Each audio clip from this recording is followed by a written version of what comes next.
What's up, guys? Happy Monday. It's the Spoiler Kings. I'm Brian the Grizzly. Tank was just here, so I'm guessing he had to run upstairs real quick.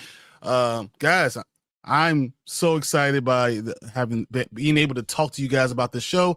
I have a little time since Tank is not here, so I'm going to show you something that I was just looking up. I want to know what you guys' reaction. I'm sure Tank probably will have a reaction to it too, but I also want to know what you guys think. So let me pull it up real quick.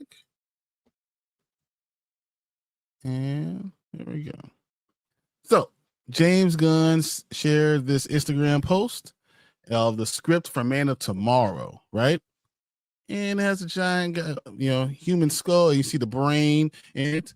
Let me say, written by James Gunn, Superman created by Jerry Siegel and Joe Shuttner. Tell you the date, and that is draft 1. What do you guys think about this? Because it looks like Brainiac might be the main villain for what's going on. What do you guys think? So, go through your comments while I throw this up there. But yeah. Well, tell me what you think first about this. I didn't think Brainiac. I was kind of thinking, I'm like, why this kind of picture? And then Brainiac makes sense. Yeah, so it makes sense. That was the first thing he wrote this really effing quick, man. Well, this is only the first draft. He has to hurry the hell up, because, well, I mean, Marvel just finished the script for Doomsday like yesterday. After they were done filming, they have these rewrites. They had people weren't given scripts at all, so they didn't know exactly what they're doing at all, and that's how Marvel does this stuff, because if they like a scene there, they'll try to make it better. But James Gunn has the script, the first script already written, and it looks like we're gonna have Brainiac as the main villain. Yeah, that makes sense.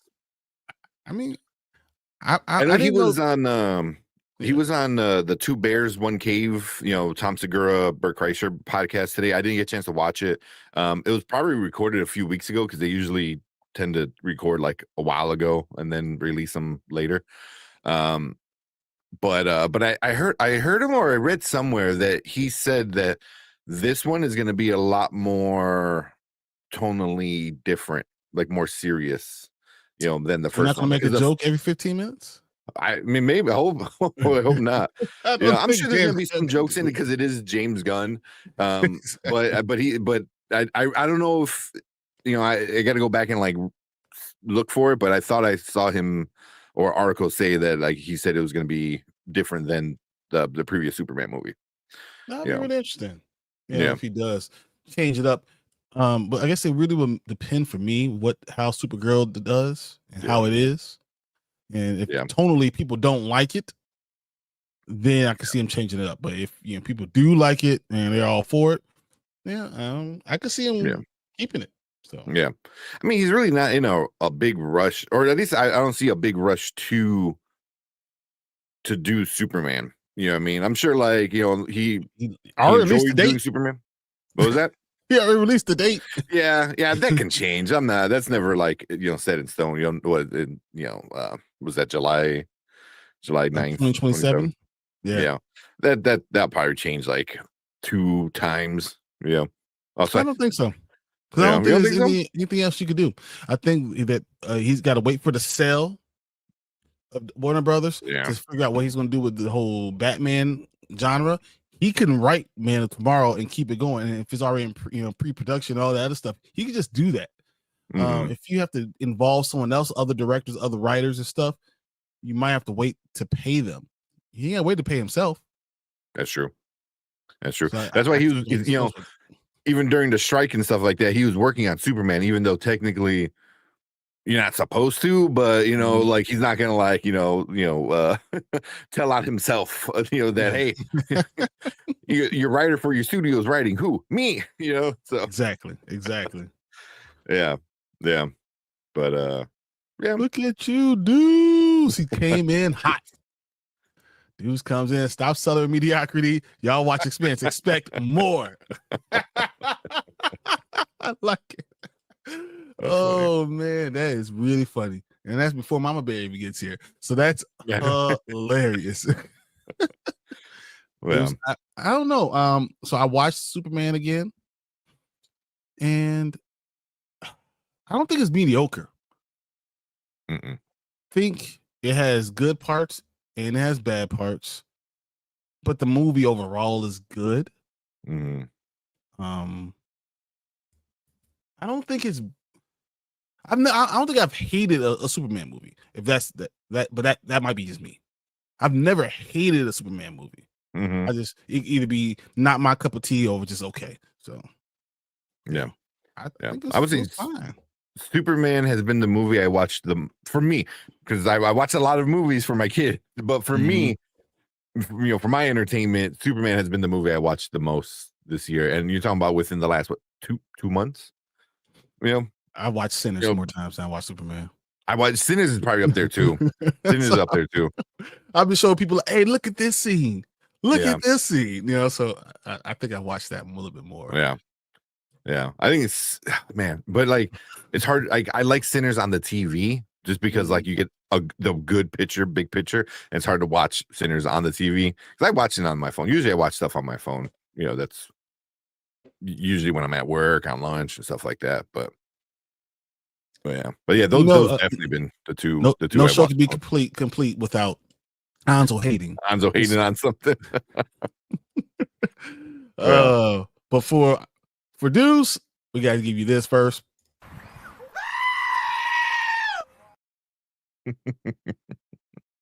And then I think we'll go really easy. Yes!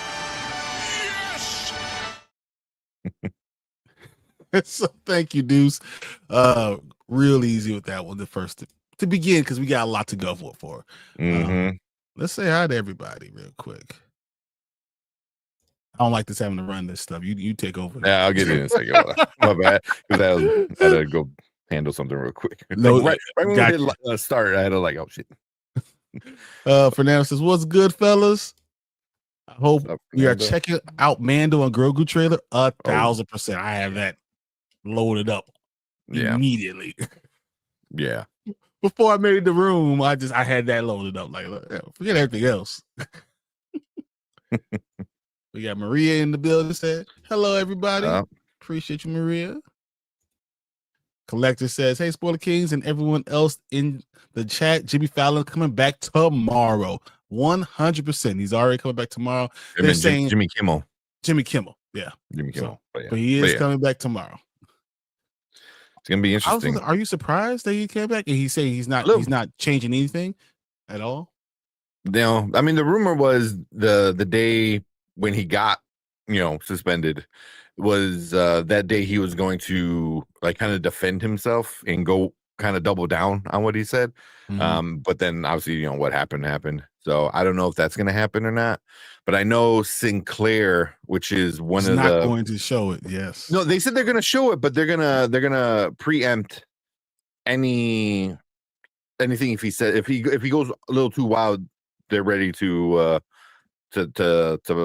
what does that mean? What did he say that was so crazy? I don't know what too wild even means. I don't know. But I mean that's the thing with Sinclair and Nexstar is like those are the two kind of companies that I know that were involved in the whole thing with merging. They're part of it, but yeah, we'll see what happens with them.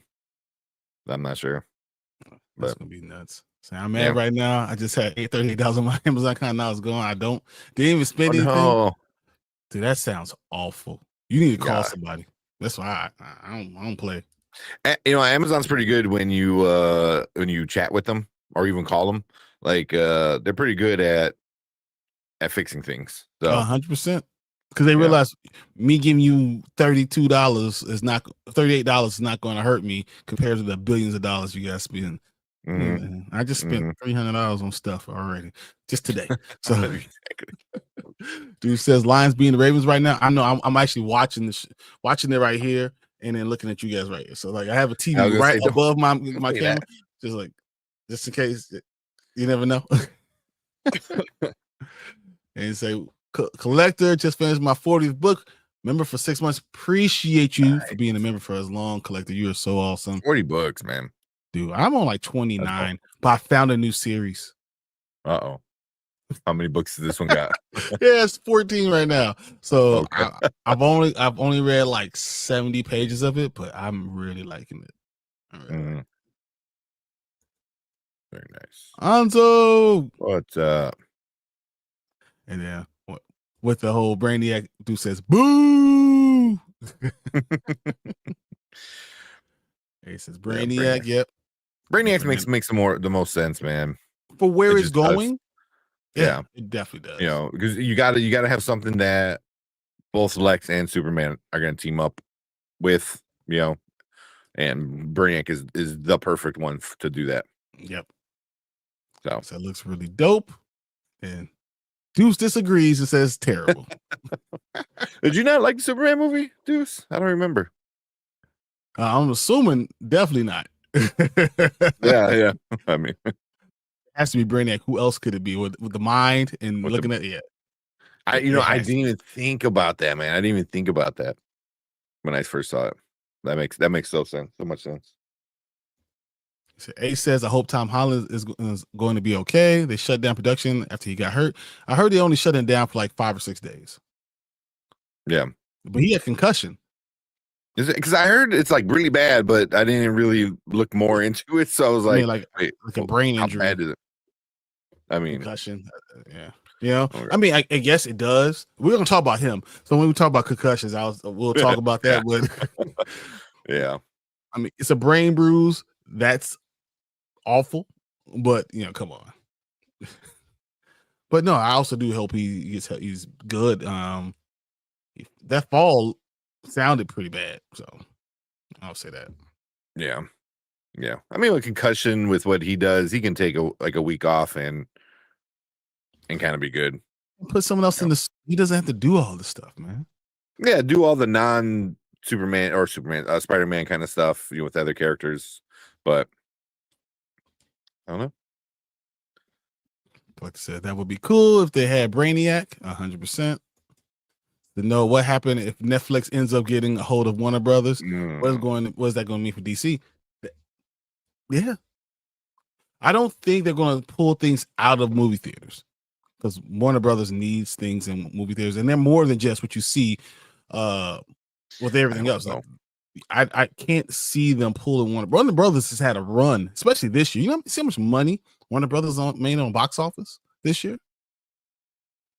It's a lot. They have a lot of big movies that came out this year. So if they did that, it'd be, I don't know. The difference is exactly. But I guess the difference is you don't have to share the money. You don't have to pay the movie theaters. You don't have to pay any of these other things. I guess I don't know. But yeah, no, I'm looking at Warner Brothers. Yeah, there's a lot of these movies are Warner Brothers. Let's see. Because Minecraft, what was Minecraft? It was about eight-ish. Was it 9?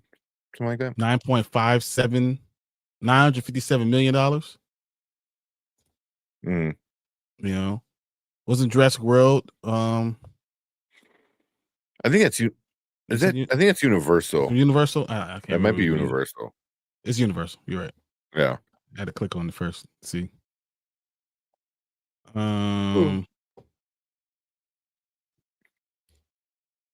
Which one was How to Train Your Dragon? Which one was it? It was another big one for Warner Brothers this year. Yeah, let me see if I can pull it up. What we got? See, so they started off with Companion, Mickey 17, Alto Knights, The Working Man. Then you get into the good stuff: Minecraft movie, Sinners, The Accountant 2, Final Destination, F1, Superman, F1. Weapons, Conjuring. Like the beginning of the year. It's it's the beginning of the year. But then once you hit Minecraft, it was just like boom, boom, boom, boom. That's big money. Big money, man. You know, from the beginning of April, you got Minecraft, Sinners, Accounted 2, Final Destination, which did pretty good. F1 did really good. Superman, Weapons, Conjuring did really good. So yeah, man, that's crazy. they still got one battle after another, which I think everyone's talking about Oscar buzz. You hearing all that. That's gonna come out. So I'm just saying, yeah. Why would you take it out of the movie theaters? Superman was really good. I mean, I've had differing opinions. Some people love it. Some people just think it's okay. I think was it Danny that hates it? Yeah, Danny. To Sinners, of course, he says equals. Okay, yeah. Where's that little chip? We need to have Anzo saying he likes something. We need to have that on the video. I know I sent it we need on. To have it. It's like whenever Anzo has a bad take, we're gonna put it back over. No, I love this. Guys, I really like it. We're just gonna say it over and over again. Every time you say something negative, we're gonna do that. How about that, Anzo?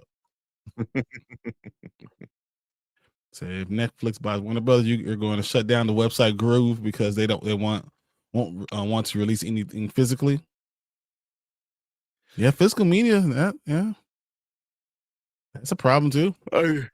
You got physical media. You got theaters. We'll all be in trouble if Netflix buys Warner Brothers. For me, the most annoying thing will be the Snyder Bros because now they own DC, which is just like I can already see like, oh, it's coming together. They're gonna bring back Snyder. It's oh man. Don't forget my housemaid trailer. Well, as long as we can get through all this, because I'm gonna put Mandalorian ahead of housemaid trailer. Yeah, I know. I haven't heard anything from Brandon yet. Me either. So I have no idea. He had a long weekend. He had a long weekend. Riot Fest said he might be drunk still. So exactly. Deuce says Kimball won't double down. No way. I have a hard time thinking he's gonna double down. I think he will just say a joke about. He ain't saying sorry.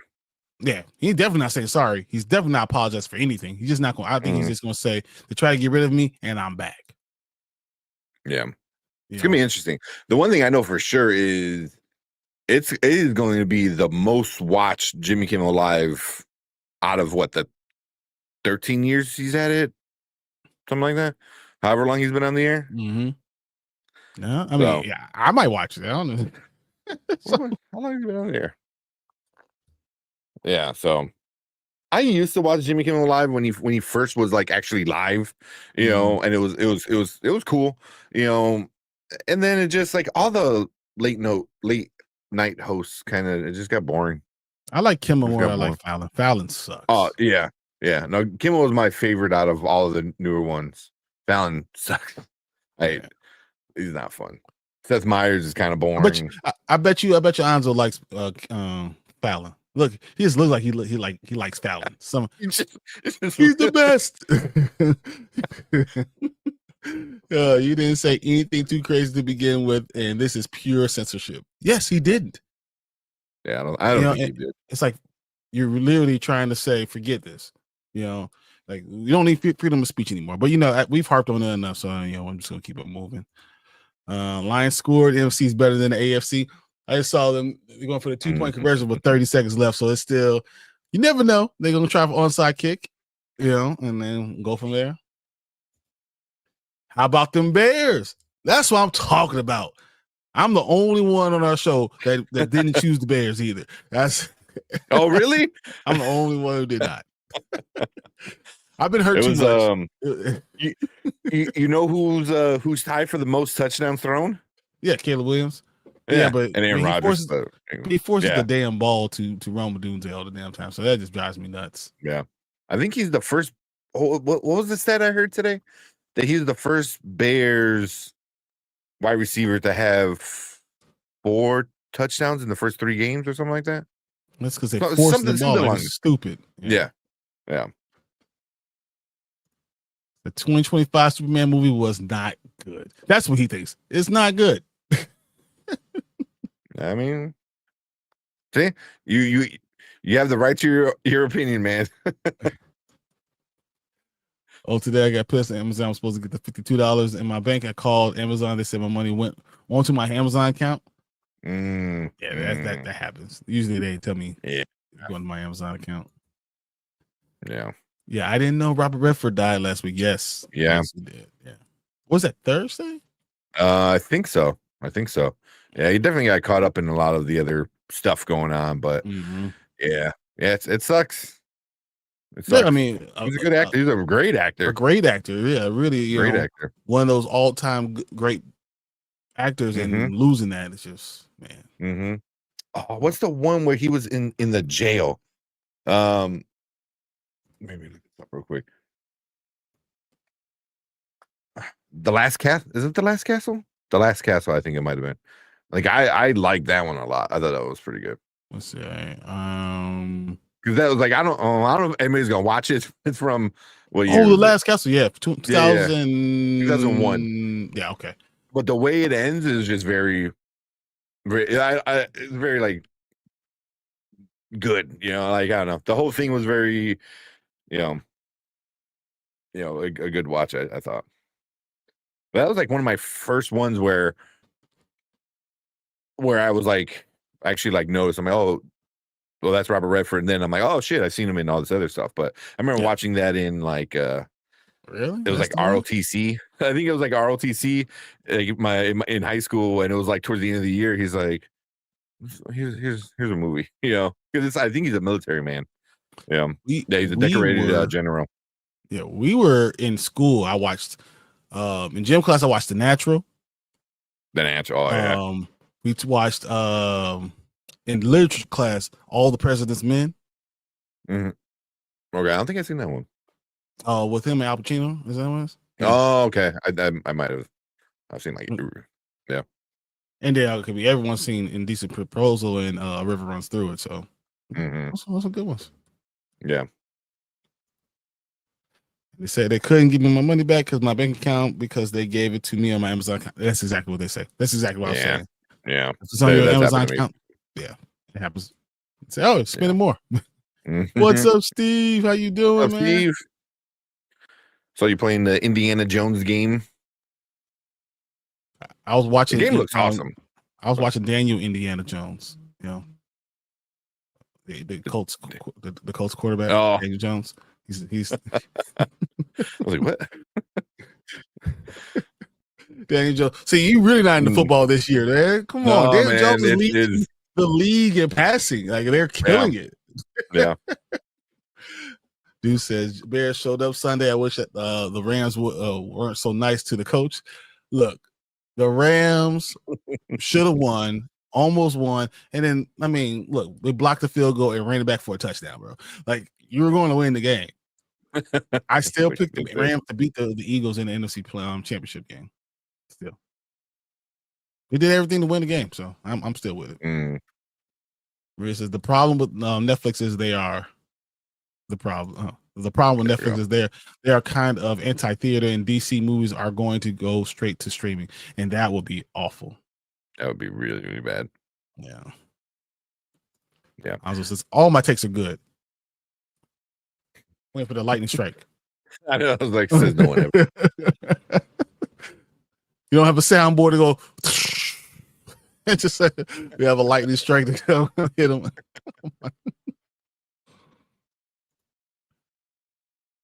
I like Fallon more than Jimmy Kimmel. Like Fallon? No, I like Fallon. Jimmy Kimmel more. Yeah. Oh, okay. Like Jimmy Kimmel more. I got you. He is very safe. I agree. Yeah, he's said Bears still suck. I agree. The Bears still suck.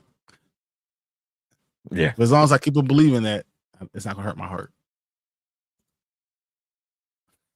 I hate.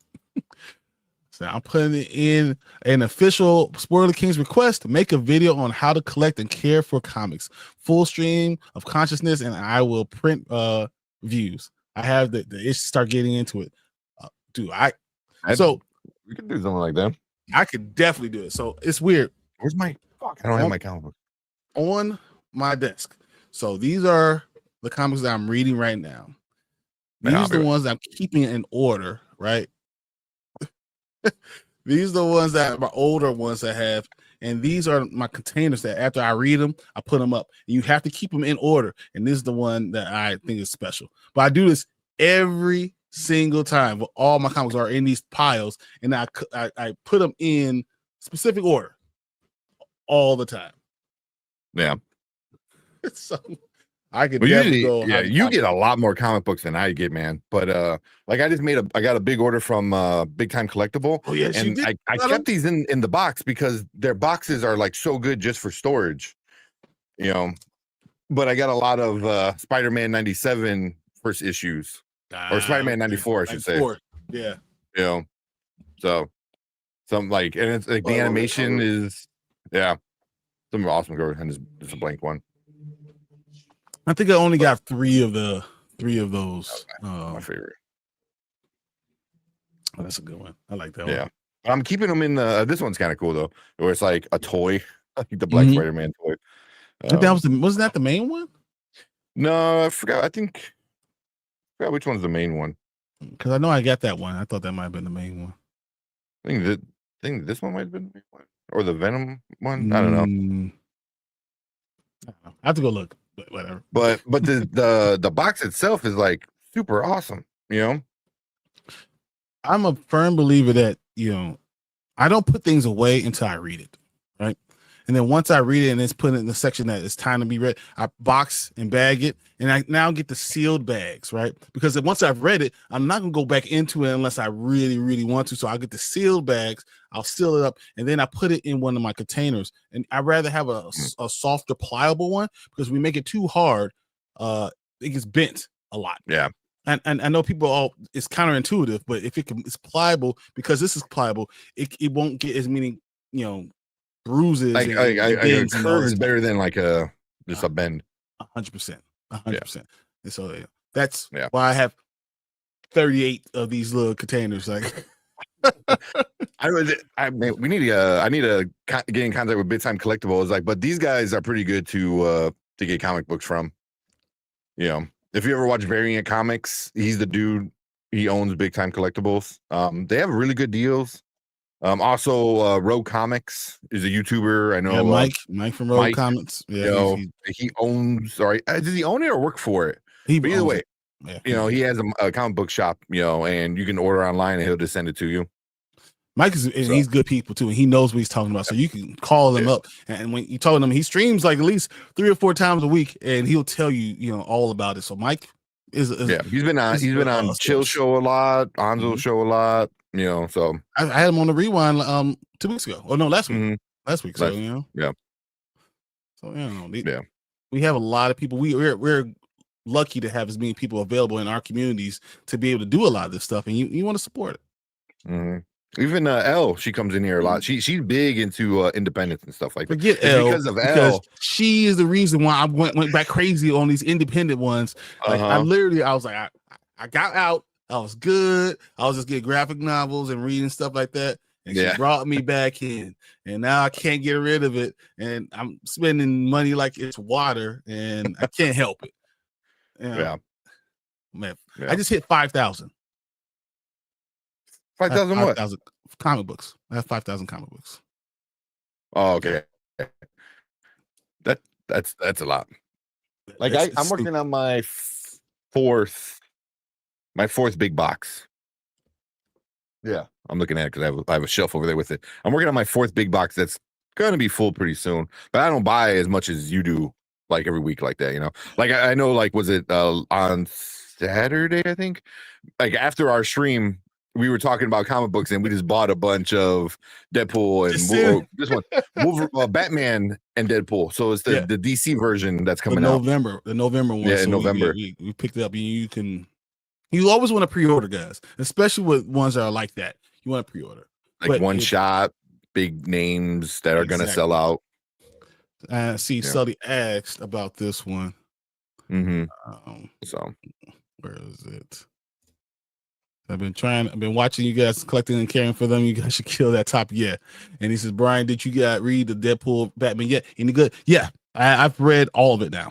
And I think Deadpool is best with the Joker. Yeah. The way they're framing Batman is interesting.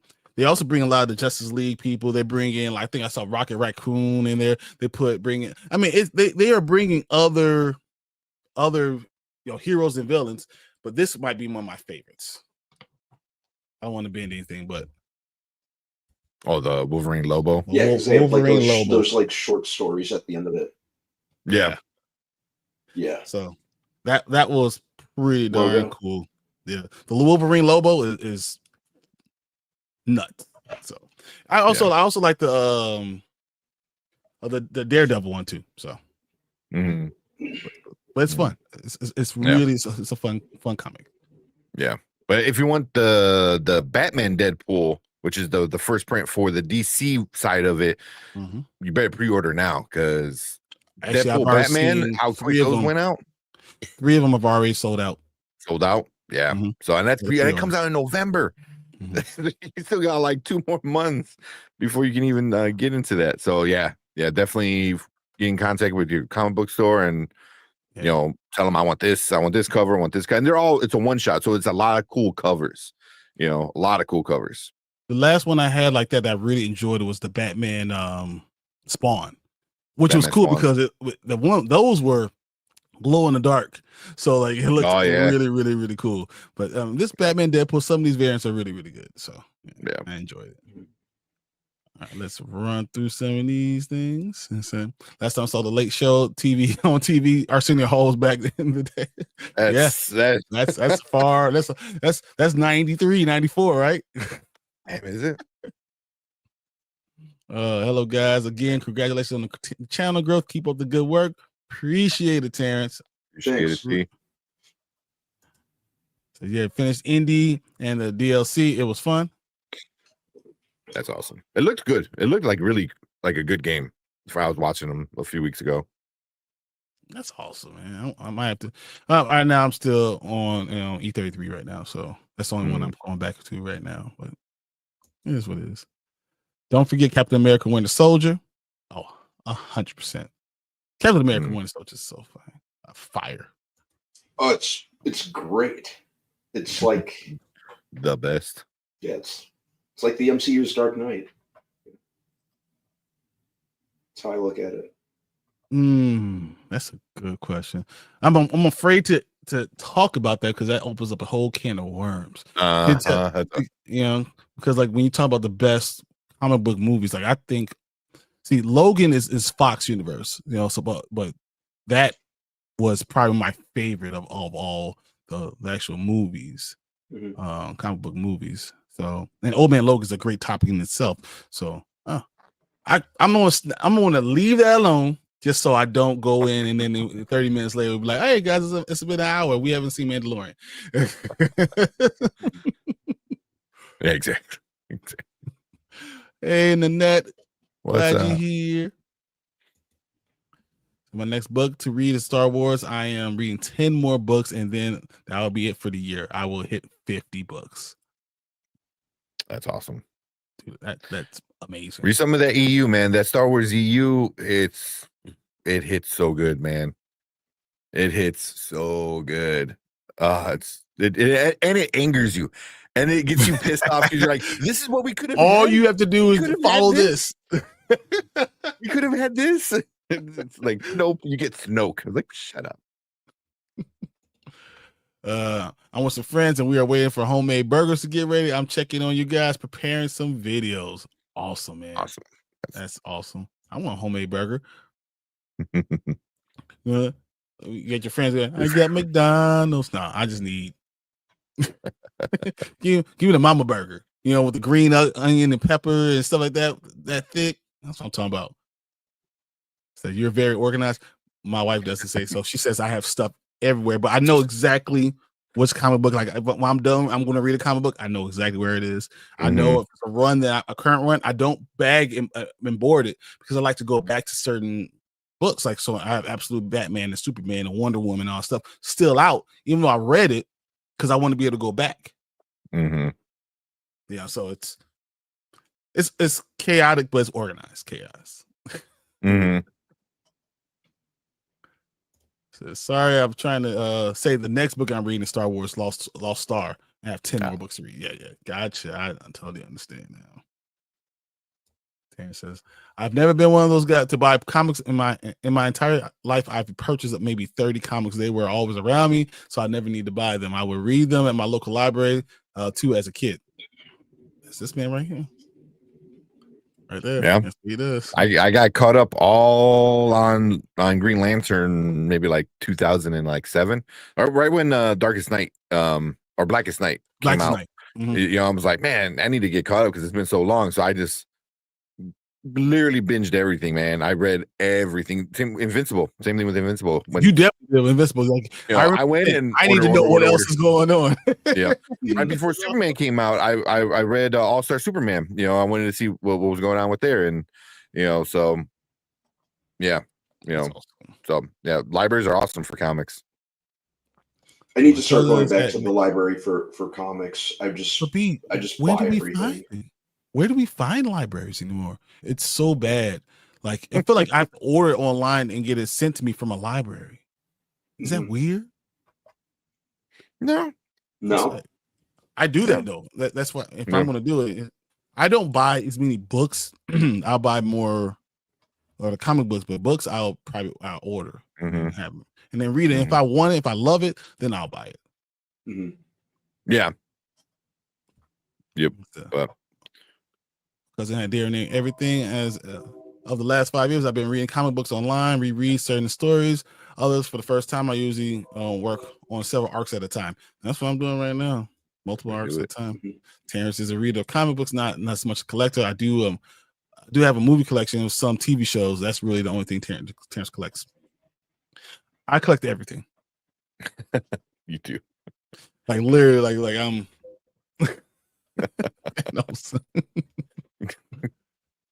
All right, so all three of us can answer this one. How is Absolute Batman? The art looks crazy. It is awesome. It's awesome. It's like one of the best things DC has out right now. It does like a pretty different approach to Batman lore, but it's still very true to Batman lore, which I think is cool. It's very fresh when it comes to Batman. It's dark.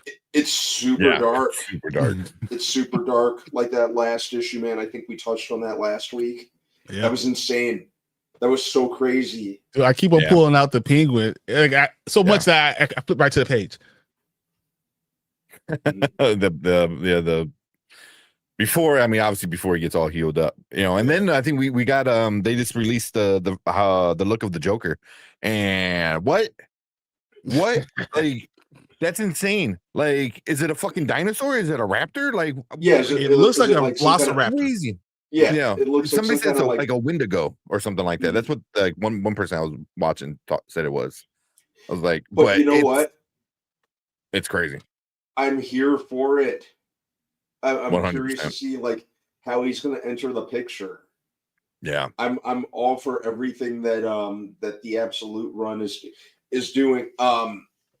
Pretty much all the Absolute stuff is pretty interesting. The only one that I have to catch up on at this point is Absolute Green Lantern, which from what I hear is kind of the lesser of the bunch. But I don't like Absolute Green Lantern, and I don't like Absolute Martian Manhunter. I fell off of both of those. I like the animation style for Absolute Martian Manhunter. That's the only thing that's keeping it afloat for me right now. But the Absolute Batman is easily, without question, the number one for me right now. I still like Wonder Woman. Wonder Woman's great too. Oh, I got caught up with Superman. The Superman one isn't bad. I got caught up with Superman. The last one on Superman. Do you got? Oh my god! There's some shit that's gonna go down. I don't know what's going on with Superman. Like who he is now. You know, after Brainiac was messing with his brain. Is this Yeah.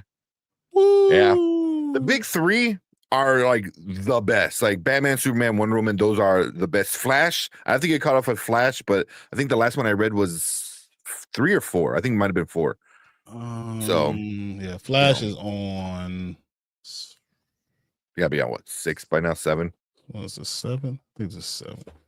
Yeah. 7, yeah. That's Flash. Yeah. 7. Yeah. So I think it caught up with Flash, but the big three, highly recommend those. Those are amazing. Superman starts off a little, but it picks up, and then when it like right now it was the issue, was that 11 or 12, 11. whatever that 11. 11. Like, oh man, damn! I was like, wait, Lois comes in, the Ra's al Ghul, Talia al Ghul. You're like, holy shit! It just like shit starts going down all at once, and it's just like I just couldn't stop reading. Those, and you have no idea. Never mind. I'm not gonna say that. oh man, yeah. What's up, Bobby? What's up, Bobby? So they just showed the absolute Joker really looks like. Yeah, it's terrifying. Yes, 100%. He's right. Oh, that's awesome. All of them are just Croc is insane. Oh, no, I'm so sorry about be hurting right now. But hopefully you come in and we could talk about something that you don't have to. You could take your mind off of some of this pain. Mm-hmm. I know we've talked about it, what you're going through right now, man. I'm praying for you, honestly. Pray that you feel better. So yeah, get better soon. Yeah, hope you get better. That sucks. So I'm hoping that will stay for the rest of the live stream. Yeah, I wish I'd known live before you two didn't notify me. No, I was just strolling and say you guys and why my medicine is taking forget Monday and then I forget so much. No, this is not you. Okay, yeah, it's not me. Yeah, no, this is look. It was not me. I made the thumbnail. I made everything. I'm like, what? Why? And you're like, we'll make the room. I'm like, I made the room. I'm like, and I did it. So when I go back to work, I'm gonna go on my computer. I'm like, what happened? So. Oh man, Collector says, Brian, do you mind if I send you a picture of the comic I ordered? I'd like to know what you think of it, if it's any good. 100%. 100%. Oh, okay. Yeah, shoot, something else got sent to me. I had to see that. Oh, so hamburger sounds good. I'll tell you, give me one of those mama burgers. I don't even need a bun. Give me like 2 pieces of white bread. I'm good. If you want to really do it up, I take the butts. And then I'll put it on there, and that way it's kind of encased in it. It's a little bit thicker. I'm all about it. Yeah, my mom says I'm disorganized too, but I know where everything is. So I'm super anal about everything. Like I can't go to sleep unless everything's in a spot. Like I don't just get up and go. I sit there. I just put everything. Okay, it's good. I sweep up. I mop up. I wipe off everything, and then I go to sleep. That's just I'm terrible. I was just saying about reaching out to people that have online shops of comic books. If I went, I reached out to one of them. You were talking. Would they be able to recommend some? Yeah, 100%. Some comics that were a little on the cheaper side, but still good source. 1,000%. I can tell you a lot of good comics that are on the cheaper side. So, The Expanse, this one is the new one. This story is amazing. It is amazing, but the Dragon Tooth is only $3.99 for a lot of their comic books. But also, every comic book store has like $1 comics. Yeah, they have a bin, and they have good storylines. And one of them had they'll have like Ultron little mini run, which is like a 8 issue thing. It's a really good story, and you'll be able to grab that for, as I said, $1. So like I'm telling you, these things are there. Just go and talk to somebody, and they can send you a lot of this stuff too. Yeah. So, and the independents are not like indies. Yeah, well, I was gonna say some of them are like action packed or horror, or some of them are kind of like fun and goofy, like my girlfriend likes to read some of like the chiller ones. She read like the Buffy ones. What's that like really cartoony one? Something Land. Lower Decks, yeah, if you like Star Trek. The next Lower Decks is going to be awesome because all the characters are going to be whales. Oh jeez, they're gonna have all of them as whales, as space whales. So that's funny. That's funny. But yeah, I mean, there's Power Rangers, Ninja Turtles. They cross over. The Power Ranger storylines are really good. Like really good. Like I'm really enjoying the Power Ranger stuff. So, yeah. So it's not all just one thing. Library is the place to do it. Graphic novels too. Library will send you a lot of those things, and you can have multiple things and whole storylines. Can I get a new library card from Harold Washington Library just so I can go get graphic novels again? Oh, look at Danny said, "Yeah, y'all got a new thumbnail." That hurts me, man. Look, I just threw it together in like 2 minutes, man. Yeah. What's wrong with the old one? I think the old one's simple. The old one's simple, but the new one with the cartoon character versions of ourselves is pretty great. Is that what you? I didn't even look at the thumbnail. I put the cartoon. So we're version? in front of the movie theater thing, and I put Yeah. him on the special one. I put Gen V on there. I put Mandalorian Grogu at the on all of them, and they just have us in front of the theater. I thought that was fun because it was easy. Yeah. Got all the spoiler kings here for another Monday night. Hot damn! Gotcha. Have any of you collect baseball cards as kids? I used to do basketball. I still have so I have a safe full of my prime. I have 29 Michael Jordan cards, including his original rookie card and the gold one with the gold signature on it, with him with the chain on. He's doing the backwards there. Yeah. And they're worth money. And I hold on to it because I don't think I'll probably never give it up. But I don't have a son, so I don't know who they're going to give these things. I gave all my basketball cards to my friend's son because he was big into collecting. I think he still is. And I had a little box. I'm like, here you go. So that's nice of you. He loved it. So.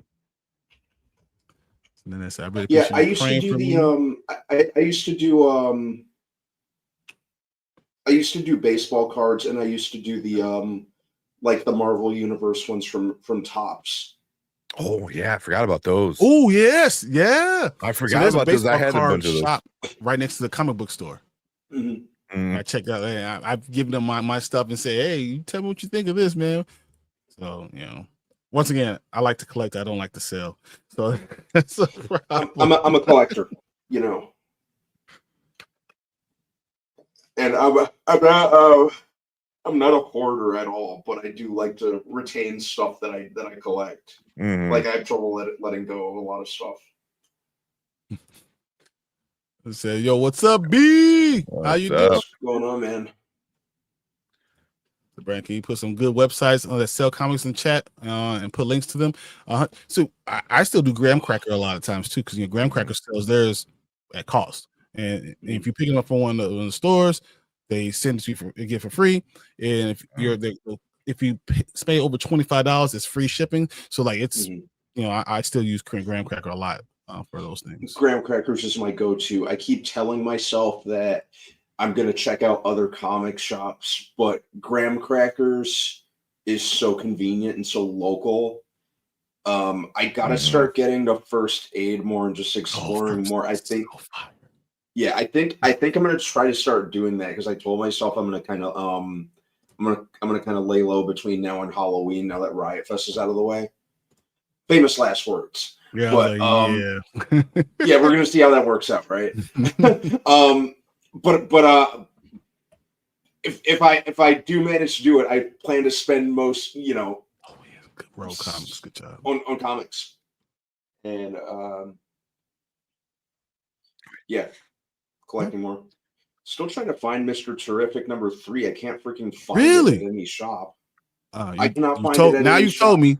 Now I know. So it'll be I'll be at 3 of them tomorrow, so it's all right. Yeah, I'm gonna try to. Graham Crackers are everywhere. Yeah, check them out. Yeah, Graham Crackers. This one? Great. Yeah, #3. Like I have #4. Graham Crackers has been looking for it for me. They can't find it anywhere, so I'm gonna I know the guy who owns the Graham Crackers. Oh, really? Yeah, I know him. So we'll find it for you. Cool. I go to Chicago Comics tomorrow. Graham Cracker, and then I go to First Aid tomorrow. So yeah, we'll find them. One of them will have them. Yeah, I'd love to make time to get to First Aid at some point this week. So back when I was growing up, I used to get bubble gum, and the bubble gum that came inside the collector's cards. Got a lot of them that had baseball teams. You can still get the bubble gum, but they don't come with the collector cards anymore. Yeah. But so that's how I collected baseball cards when I was a kid. A lot of times you're supposed to put the card, keep the cards nice and safe. and people put them in their spokes and then use that as sound. You know, so that's that's pretend like you're at a motorcycle. Uh-huh. So I'm excited by The Strangers, Chapter 2. Okay. For some reason, I thought that movie was already out. Me I thought too. it had come out. I didn't know. Too. So it wasn't just me. Why did I think it was already out? I don't know. I thought the same thing. So that's It might have been a different one, right? I'm excited by the fact that what we're getting Marvel Zombies this week. It comes out this week, guys. Yeah. Don't forget Thursday. They're dropping all 4 or Wednesday. They're dropping all 4 of them. Yep. Mm-hmm. That's if I didn't have 5 other shows, I will be on here watching all of them with you guys and doing a live party. Yep. That's gonna be my that's gonna be like my main order of business right after work that day. Mm-hmm. And exactly. Comic books are easier on the brain because a lot of them are 20 pages, 25 pages at the most. You don't have to remember all of it. You could go back and then they have the pictures that go along with it that helps you with your memory. So I actually get comic books from my grandmother. She doesn't like the same ones I like, but I get older ones from my grandmother and have her read them and go through them just for her memory. I dropped them off some today. So nice. That's awesome. I got my card at my local branch. See, nice. Ours is like under construction. I'm like, how do you do construction in a library that the kids don't even know about? But we have a lot of older people that go to libraries. But so it is what it is. A lot of older people go to libraries for sure. Because they have computers that you can rent out at the library. So a lot of them tend to go there because if they have an issue, they have the librarian they can bug. Hey, I can't log on to my email. What's my Gmail password? I was like, so like that's a real question I've heard. So that's smart though. I like the new thumbnail. It's cool looking. It's cartoon. It's cartoon looking. Okay. Yeah. Was I wonder where he gets the ideas for the new thumbnails? Shut up. Well, you've used that before. You just changed out the cartoon versions of us. Yeah, but that's what he's talking about. The theater thing before, yeah. But he's definitely did show me about the cartoons, and I've been doing all type of anime ones and trying to figure out what's the best one. So if we do something with anime, I have the perfect characters. I know we gotta do our Demon Slayer review. Dude, Demon Slayer is killing it too. Oh yeah, absolutely killing it. Oh man, they're gonna make more than Superman. So I used to get Yu-Gi-Oh cards and Pokemon cards and find them all burned up after I stopped collecting them. That's just what happens. You start collecting it in the box, and next thing you know, something happens to them. So I had the 1983 Chicago Whites, aka the winning ugly year, but lost them when I got to my Magic the Gathering. Dude, that's awesome. Trading them out. So you still love Tank? You get any of your cards? Anything that you like collecting? I had a lot of Magic the Gathering cards. I had a decent, like a really good deck, like with Magic the Gathering, and our friend Alfredo. I know I left him at his house, and my other friend, we would play, the three of us, and he moved, and neither of us can find our fucking decks, and we're like, we put a lot of time and money in those decks. It was like, fuck, man. But right now, like, I'm into Lorcana, Disney Lorcana. That's like kind of the big thing I'm into right now, with collecting cards. I don't play, I just don't have the time to go to like stores, and there's literally a store on the corner of my block, that they do video games, they do card, they do Warhammer, they do all the crazy nerdy shit. I don't have time to go and Friday, play. Saturday nights, it's nuts out there. It's nuts. Yeah. Friday night, this past Friday night, I came home. We had picked up the kids, came home. It was packed. The parking lot was packed. The street was packed because they were playing. I don't know what they were playing, but there was a bunch of people in that store.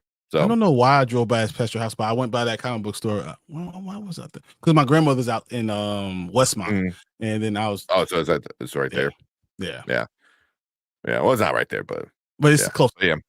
I primarily when I'm reading stick to kids stories, fantasy, horror. I don't know that there are more Power Rangers. I definitely want to get my hands on Power Rangers. Then those are awesome. Oh, So my child is, yes.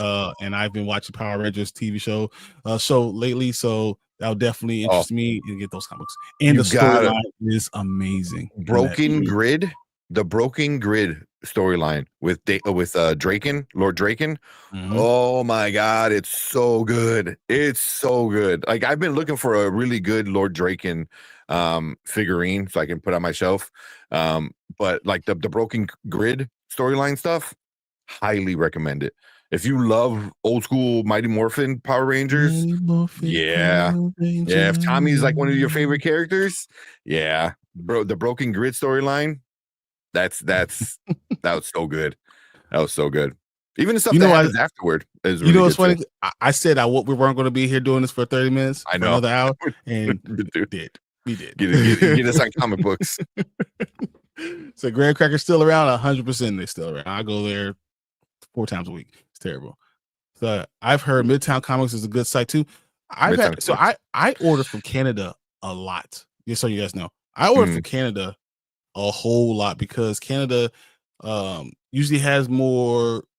There's less people, so they actually have the better variants of stuff. So that's just me. So yeah, I think there was something going on with Midtown Comics. It's Dark Tower Comics. Yeah, I do. Dark Tower Comics is good. Dark Tower. Yeah, 100%. So I have a few graphic novels. I have a few comic books. I have Buffy the Vampire Slayer. I was actually they just released a new Buffy the Vampire Slayer, so I was actually checking that out. It's done in format of graphic novel instead of comic books. I have all 3 of them, and they are done where they took all the comic books and turned them into 3 books. Yeah, that's what most of them do. Yeah. So, try Dark Tower Comics. I order stuff from all over the place too, so I'm all for it. I just bookmark both of those websites. That's awesome. And try the dark, but do Rogue Comics because I want to support Mike as much as possible.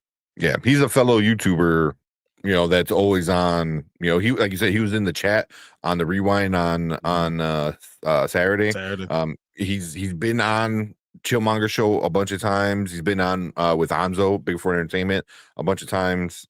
So I hate streaming with Mike because we will spend an hour and a half after the show is over to go over stuff, arguing about stuff just because if you don't know, I'm very opinionated, right, about my comic books. Mike's like, no, you're wrong. So they might have him. So yeah, check out Dark Tower Comics. So I finally watched Superman. Not bad. DC. I graded a C+. Thunderbolts had good storytelling, but lack action. 100%. That's exactly right. Families will go see The Mandalorian Grogu in theaters. This is almost a great segue into this trailer because I'm trying to get to. Yes. Thank you for the link in the comic books. You're welcome. Do you think families will pick up Zootopia 2 over Wicked for good come November? Yeah. Zootopia 2 is going to do amazing internationally. Yeah. It's going to do pretty good domestically too, I think. I think Wicked for Good is going to do more than Zootopia domestically. I think internationally, Zootopia is going to blow Wicked for Good out the damn water. Oh, yeah. Zootopia is going to hit $1 billion because... Yeah, exactly. Because it's going to make $820 million just in international money. Like, it's going to do stupid numbers internationally. Yeah. The first comic books of the Dark Tower. Dark Tower that's pretty good. Actually, it's funny you said that. Dark Tower Comics. No, so it's a Dark Tower comic book. Is that Stephen King? Or no, Stephen King created it, but I don't know if he writes the comics or not. Oh man, I don't think he writes the comics. Yeah, I doubt it. Correctly. It's somewhere in this pile. I know it is. That's I just had it the other day. Oh my god! That's just saying how organized you were, man. But you think I'll be able to pull that out, man? Because I read it and I didn't put it away yet. Whatever. We'll get to it later. Well, yeah, me too. Brand new, and she got them at Goodwill. I go to Goodwill and get comic books too. Yeah, I go everywhere. I'll look at Goodwill. I'll go to bookstores. I'll go anywhere that have comic books and they're good comic books. I'll just buy them. Half price books always have good prices. Like I'm still kicking myself in the butt for not picking up issue 1 of the first print of Supergirl, Woman of Tomorrow. Or yeah, I got this today. Half price books. Nice. That's a cool cover. Yeah, so it's just the C variant of that one. So yeah, half price books is good. Sometimes they don't know what they have and they sell it, and you're just like, yeah, I'm taking this. They have no idea. This guy was like, I was checking out, and the guy looked at me. He was like, you could resell that for like 5 times as much. I was like, yeah, resell. I don't share. Well, like I told you, I bought like 41 books on Saturday. And one of the books I bought, so they're all 10 cents. They were all 10 cents. Right. So I spent like $4 on books. And one of the books was an Adventure Time book that was like 2 books in one. It resells for like $100, like 70 to $100, depending on the condition. And this is brand new. I bought it for 10 cents and I'm reselling it for 100. So that's a good ass return on investment. Again, it is. Yeah, okay. Can find a store that does Magic now. On Yu-Gi-Oh and Pokemon. Really? Magic. So my comic book stores all do Magic. Amazing Fantasy Comics, they do Magic. Graham Cracker does Magic. Yeah. Sure do. Yep. You can find a lot of places. I mean, they still sell Magic at like Target and stuff like that, and then there's a lot of collabs that they're doing, with Magic. I think what was the one that was recently? I don't know, I haven't brain fart, but Magic is still, it's still out there. Yeah, it's still big. The original, man. It's the original card game. All right, guys, I see we could go on forever, but I'm going to jump right into our trailers real quick. Appreciate all of the stuff. These are characters behind me will always be my favorite. I agree. And he said places to play Magic. So once again, for us, you gotta look around. Magics are Friday nights around me. That's around in Chicago and South Side, Friday nights is Magic. If you go to a comic book store, there's a good chance the guy behind the counter can at least give you a good place to go or recommend somebody who might know where to go. But yeah. All right, Tank. On you. We get going. All right. Let me get this this trailer ready real quick. I have not seen this trailer, so I waited. I did not watch it. Yeah.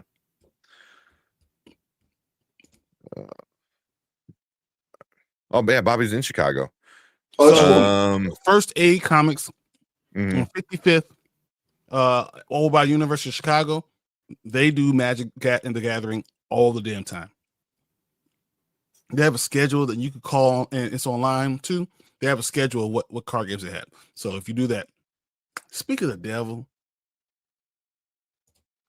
What's up, L? I was just telling you, you are the reason why I got back into indie comics. You literally cost me. You owe me $600 a month for my comic book sales. You owe me because you got me back into all this stuff. You owe me. I'll take IOUs though. It's okay. But no, L literally, her comic book knowledge and her ideas, understanding the art and all that stuff was just superb. So yeah, shout out to L. That's what I was thinking. So there's like places in the mall called Gamers World. I'm sure if there's a mall by you, but Gamers World still kind of exists. If you go in there, I guarantee they will tell you. Yeah, Bob's in Chicago. Yeah. Well, I mean, like just malls in general. The only Gamers World I know is out about in the hip, Harlem and Irving Mall. There's got to be one in Naperville. There's one in Water Tower. The Water Tower place. If you're in Chicago, Water Tower, 100%. If you're in Chicago, there's a Gamers World there. So and they're kind of everywhere, but those are. I'm like, what are the name? I'm like, it's Gamers something. card something. But yeah, but that's a good place to go to find out, where to play. But Awesome. cool. All right, let's check out this trailer. Let's go. All right, what is up? Welcome to the Spoiler Kings. We have another trailer reaction for you guys. This one just dropped today. Much anticipated. The Mandalorian and Grogu trailer. Is this going to be the thing that saves Star Wars? We'll see. Hope so. We'll see. But let's play it and we'll check it out.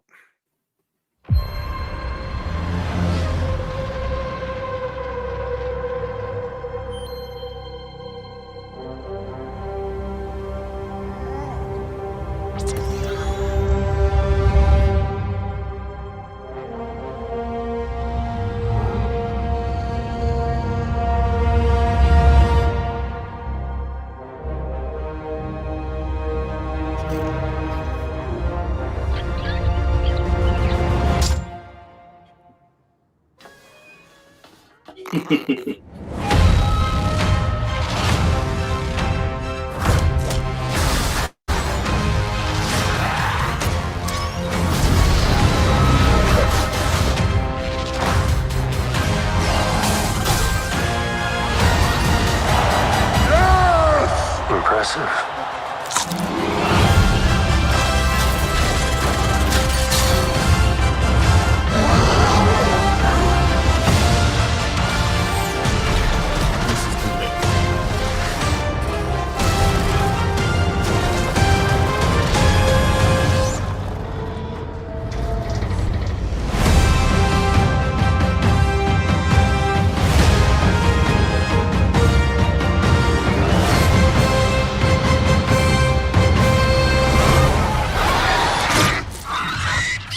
Good shot, baby.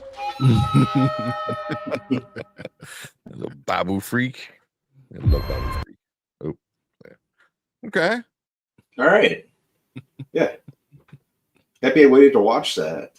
What's it doing? Do I have it? It looks really, really big in scope, which I think is awesome.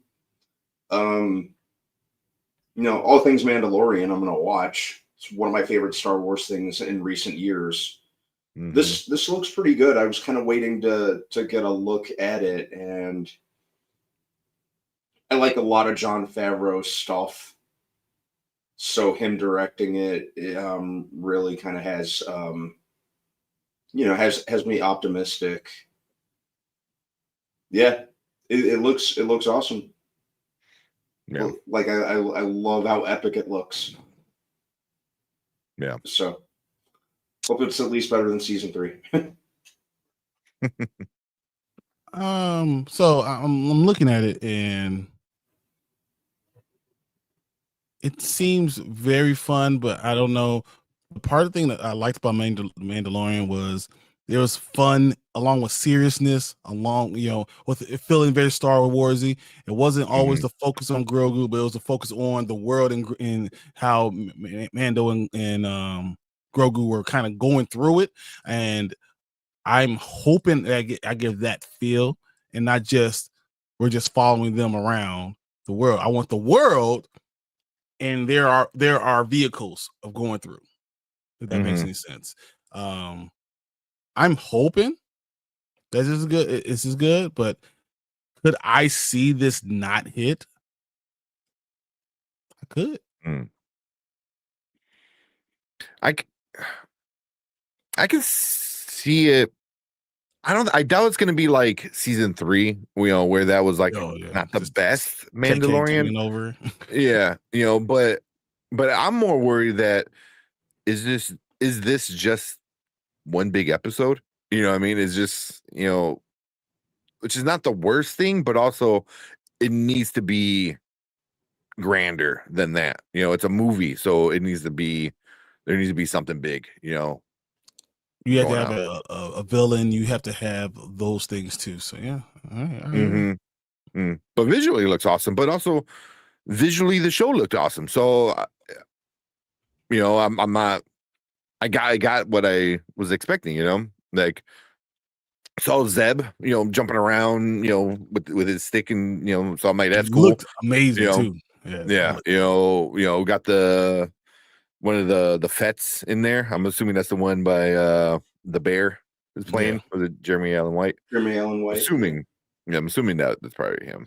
That is. But yeah. Why does that hut look like looks like he's Went on to the gear, gym. like he juices. I thought you were gonna say he looked like he says, "I lift, bro." That too. Did you see his all arms? upper body. Yeah, I know. Yeah, he's like had his arms up. He was all jacked. Yeah. Yeah. So yeah, I mean, it looks like what I expected. I like this logo. I think it looks really cool. Everything looked cool. It's just, but it's also like your first trailer, so it's just like you get glimpses of stuff. Like you don't know really the story yet. So which is fine. Isn't that kind of the thing though? Well, because Star Wars, everyone knows I don't like Andor, right? But I think what people that like Andor want is actual plot and stuff. They want an actual story, not just space wizards, with lightsabers, trying to kill each other, space samurais, whatever you want to call it. You know what I'm saying? Like they want a little bit more. They want more of a plot. Is that something that we need to have? Because I think it makes $1 billion regardless, because it looks good, and as long as you don't F it up, you're going to make that money, right? Yeah. But do you really need a strong plot for it to hit? I think that Star Wars is at a point where things have kind of been so all over the place that you need to at least put some kind of effort into the plot. You need at least a solid story with even better execution. So I think with Jon Favreau, I thought The Mandalorian was easily some of the best quality Star Wars content that we've had in X amount of years, especially in the wake of the new movie trilogy, which has been a very mixed response, to say the absolute least. So I think The Mandalorian is what we needed. I hope he maintains that the same energy. Even with season 3, I didn't hate it. It was just the least of the 3 seasons. But but it's probably better than all the other stuff still. Oh, easily. Yeah.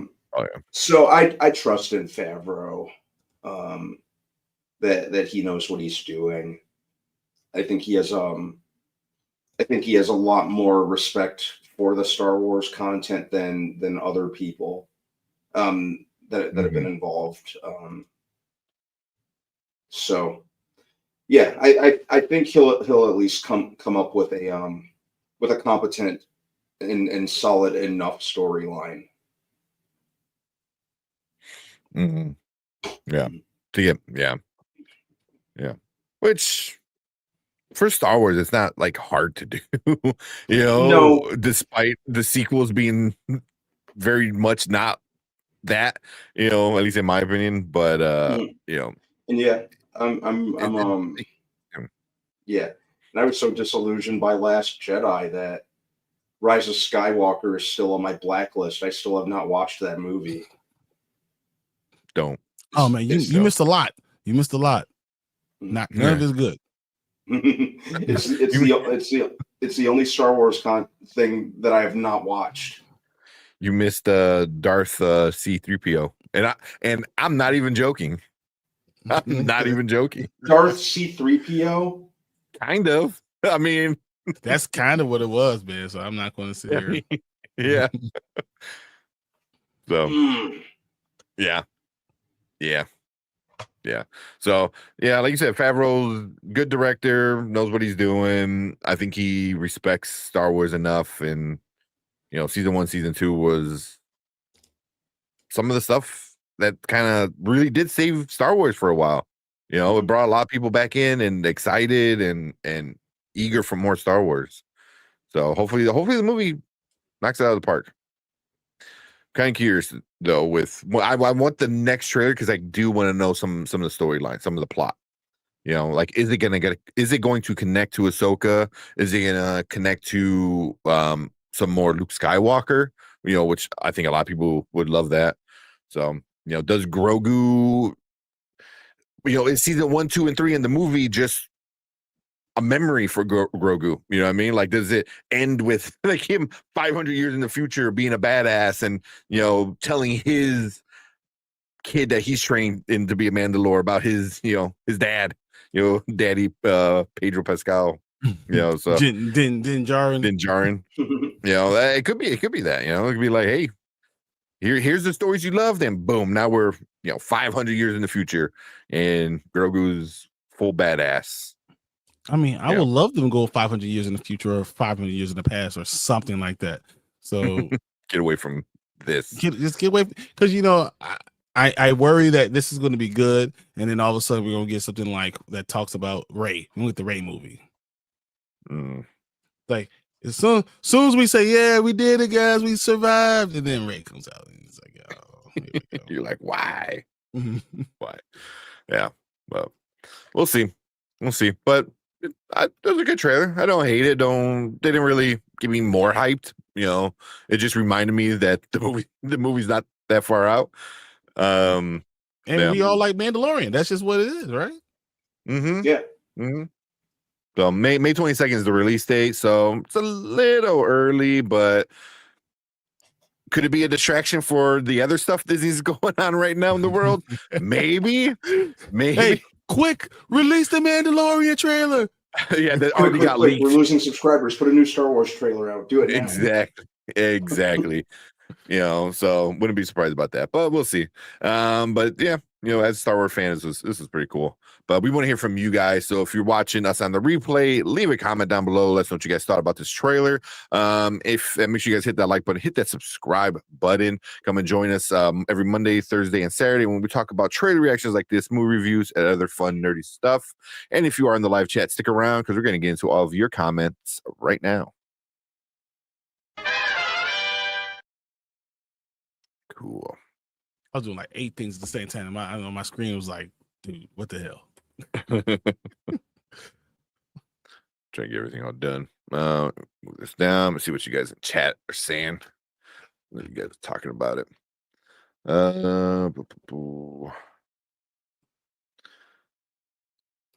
Said I wanted to ask Brandon something actually. Go ahead. What do you want out of this movie? What will be the most fulfilling part of the movie? Like, are we getting Monster of the Week? Are we getting a storyline that involves more of Star Wars? Is it something that just pushes along Grogu? What would you want out of the movie? That's a great question. I hope we don't just get a Monster of the Week, because we were, say we do. That's it would almost feel like a waste of time, because they could have just thrown that on Disney Plus. We were getting that energy exactly with the with the Mandalorian series. So I do hope that it is a self-contained story, but I hope it does kind of tie into the greater universe too. I think that would be that would be pretty it would kind of advance and expand the Star Wars world if it does kind of lend itself to the greater universe, be it with the Skywalker lineage, or ideally that's what they would go with. But at the same time, I kind of hope it's self-contained, but I hope that it's a lot more than a 2-hour Grogu toy commercial. Because it kind of very much like it could be, man. That's realistic. Because the show kind of fell into that trap once Grogu really caught on. So I hope there's more to it than just that. I think that that's kind of the laziest thing they could do, and I fear that's an easy trap they could fall into. It is. So I hope, yeah. Can you imagine Favreau doing a story and then KK said, "Hey, you know what we need more? Grogu." That's exactly my. I mean, that was season fear. 3. That was season exactly 3. season 3. So that's my big fear. So I hope I hope Favreau I hope he doesn't fall into that trap. Yeah. I hope this is like Favreau's like response to season 3, where she was like, "No, you bring that little money maker back and make us some more money." Where he's like, "No, it made sense for him to go there." So I wonder if he's like, "All right, this is the last time we talk about this story. Do we just kind of do what we want to do with it?" So I'm curious. I'm curious to see what he does. Because I know the rumor is he was super pissed. He was super pissed. He say he's gonna walk away from all of it. He's like, I won't do any of it. I'm done. Because he's like, I told the story I wanted to tell. They're like, yeah, but we like money. It's like, so. But we'll see. You can do both. Yeah. Favreau's made a lot of stuff that I've really enjoyed, even back when he was doing low budget movies. Mm-hmm. I like a pretty good amount of his stuff. So yeah, he knows about what he's talking about. That's always a good thing when you could trust him with the dope. Exactly. Yeah. So right, we'll wait it out and see. You guys in chat are saying movie has to be seen in IMAX. Yeah, it's gonna be good. I think so. This is absolutely an IMAX or Dolby Watch for me. Yeah, so the trailer that I sent you guys, Spoiler Kings, 2 minutes and 5 seconds, is a little more added to it. Yeah, I seen it was like recorded off a phone kind of thing. Mm-hmm. So, and I don't want to get copyright earlier. Yeah, we're not gonna watch that on here. Yeah. Have I heard Grogu speaks in the movie finally? No, that wasn't Grogu though. Yeah, that was Babu Freak. Yeah. Nice shot, baby. He's such a stupid character that I love. I'm like, I hate that I love him. Like, Babu Freak is just stupid, but I love it. Let's see, movie looks promising. I'm there for it. There we go. It's really cool to see live action. Jeb. Or is it Zeb? That was Zeb. But Zeb. Well, we saw him in. Was it season 2? The last good season, yeah. Or season 3? Or was that? It might have been season. I don't remember. Was that Boba Fett? No. Well, we saw Boba Fett for sure, but we saw Zeb in. I'm talking about Zeb. He was at the bar when at one of the bars with all the Jedi, or all the Jedi, but all the Rebel Alliance fighter jet guys. So, and he looked good. He looked really good. Like, for CGI, I was like pretty excited. I'm just more pissed that he's not in like the live action Rebels that they named Ahsoka. It's like why aren't you in that one? Because I feel like Zeb wouldn't let what's her name, like, raise the kid by himself. I feel like Zeb would like want to be there, step in. Yeah. So I don't know. Oh, it was season 3. Was it season 3? Okay. Mm-hmm. She said, "Do you have the synopsis / crawl? It looks good, but I still don't know what the plot is." That neither do we. No one knows what the plot is, and I looked for it. No one knows plot. I'm hoping they keep it that way. Like the trailer. I like when the trailer, the promotional material, just shows you enough to get you interested. Unfortunately, too many studios just dump the whole movie or compress it into one trailer. So just show us enough to draw us in. That's the whole point of the trailer. It's a tease. Like, this one was good, but it didn't really draw me in. Like, I need something, some plot, like who the bad guy is or something. Obviously, you don't need to spoil it, but because there's a worry. Because Star Wars has done bad movies. They haven't done good things recently. So when you have that worry, you have to give us something. Yeah. Oh, excuse me. Yeah, but we'll see. We'll probably get a couple more trailers anyway. Clark said, "This is an actual movie, or is it just something they're trying to do to promote Disney Plus and get people to join season 4 of Mandalorian?" No, this is the movie. This is it the too. movie. This is a movie. Yep. Movie. Fernando said, "Are we looking at $1 billion?"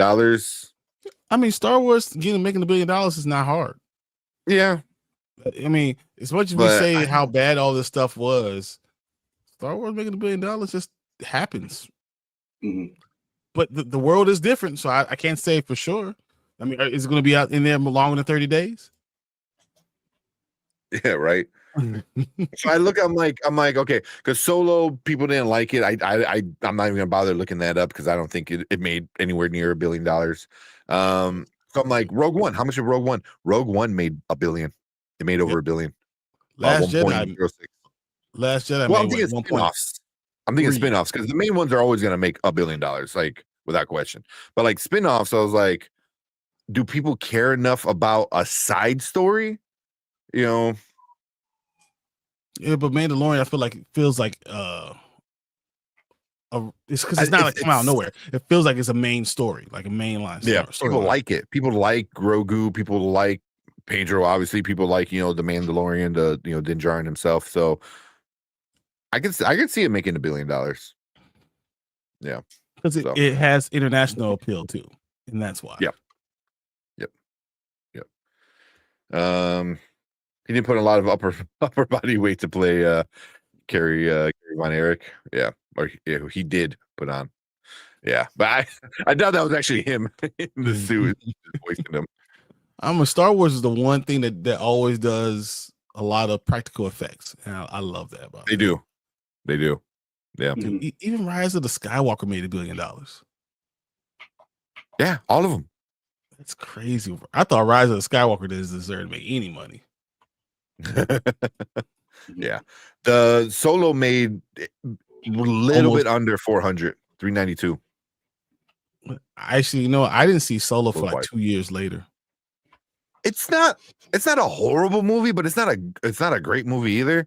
I think it gets a lot more hate than it deserves, but also it's like it's nothing to write home about either. It's kind of like, okay, cool. That was a cool movie. I'll never need to see it again. It was fine. Yeah, exactly. It's watchable.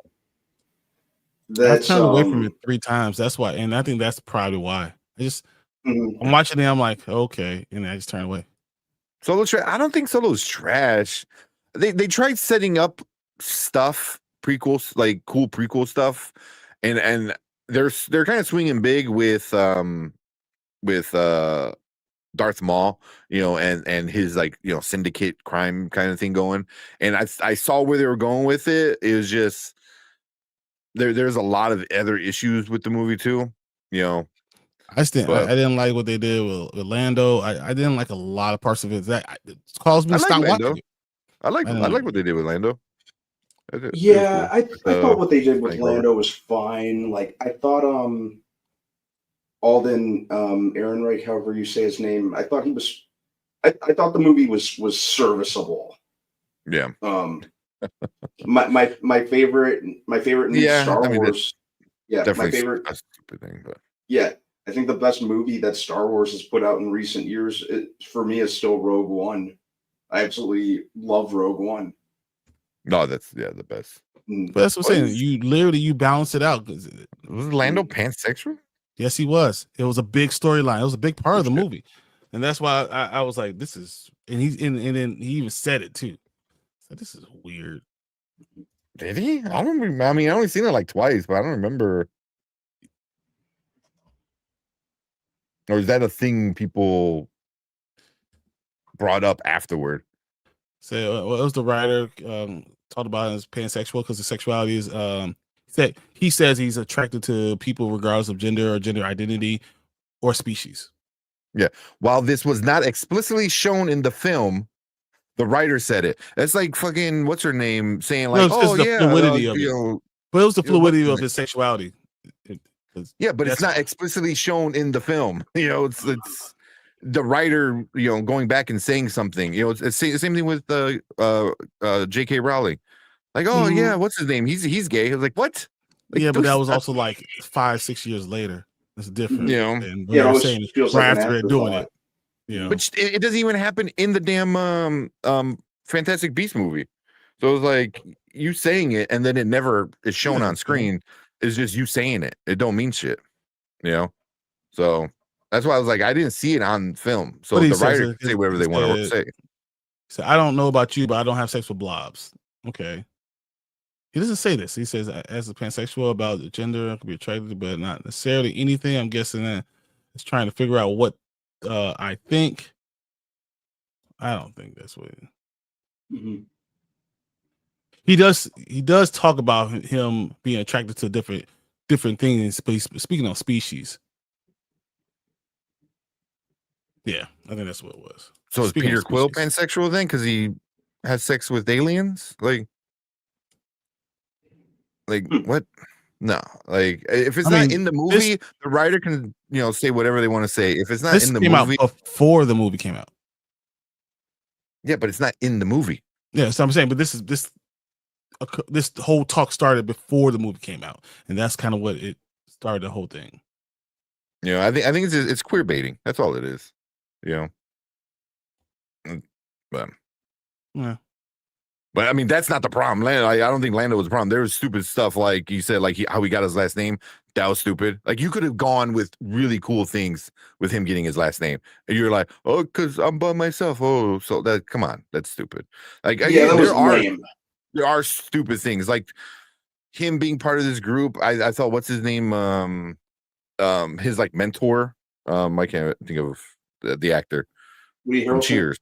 Woody Harrelson. Like I thought his character was kind of lame. I was like, you didn't really bring anything to the table.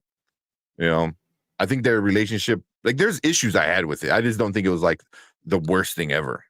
I literally thought I fell asleep in it. I didn't think it was interesting. So that's just, but whatever.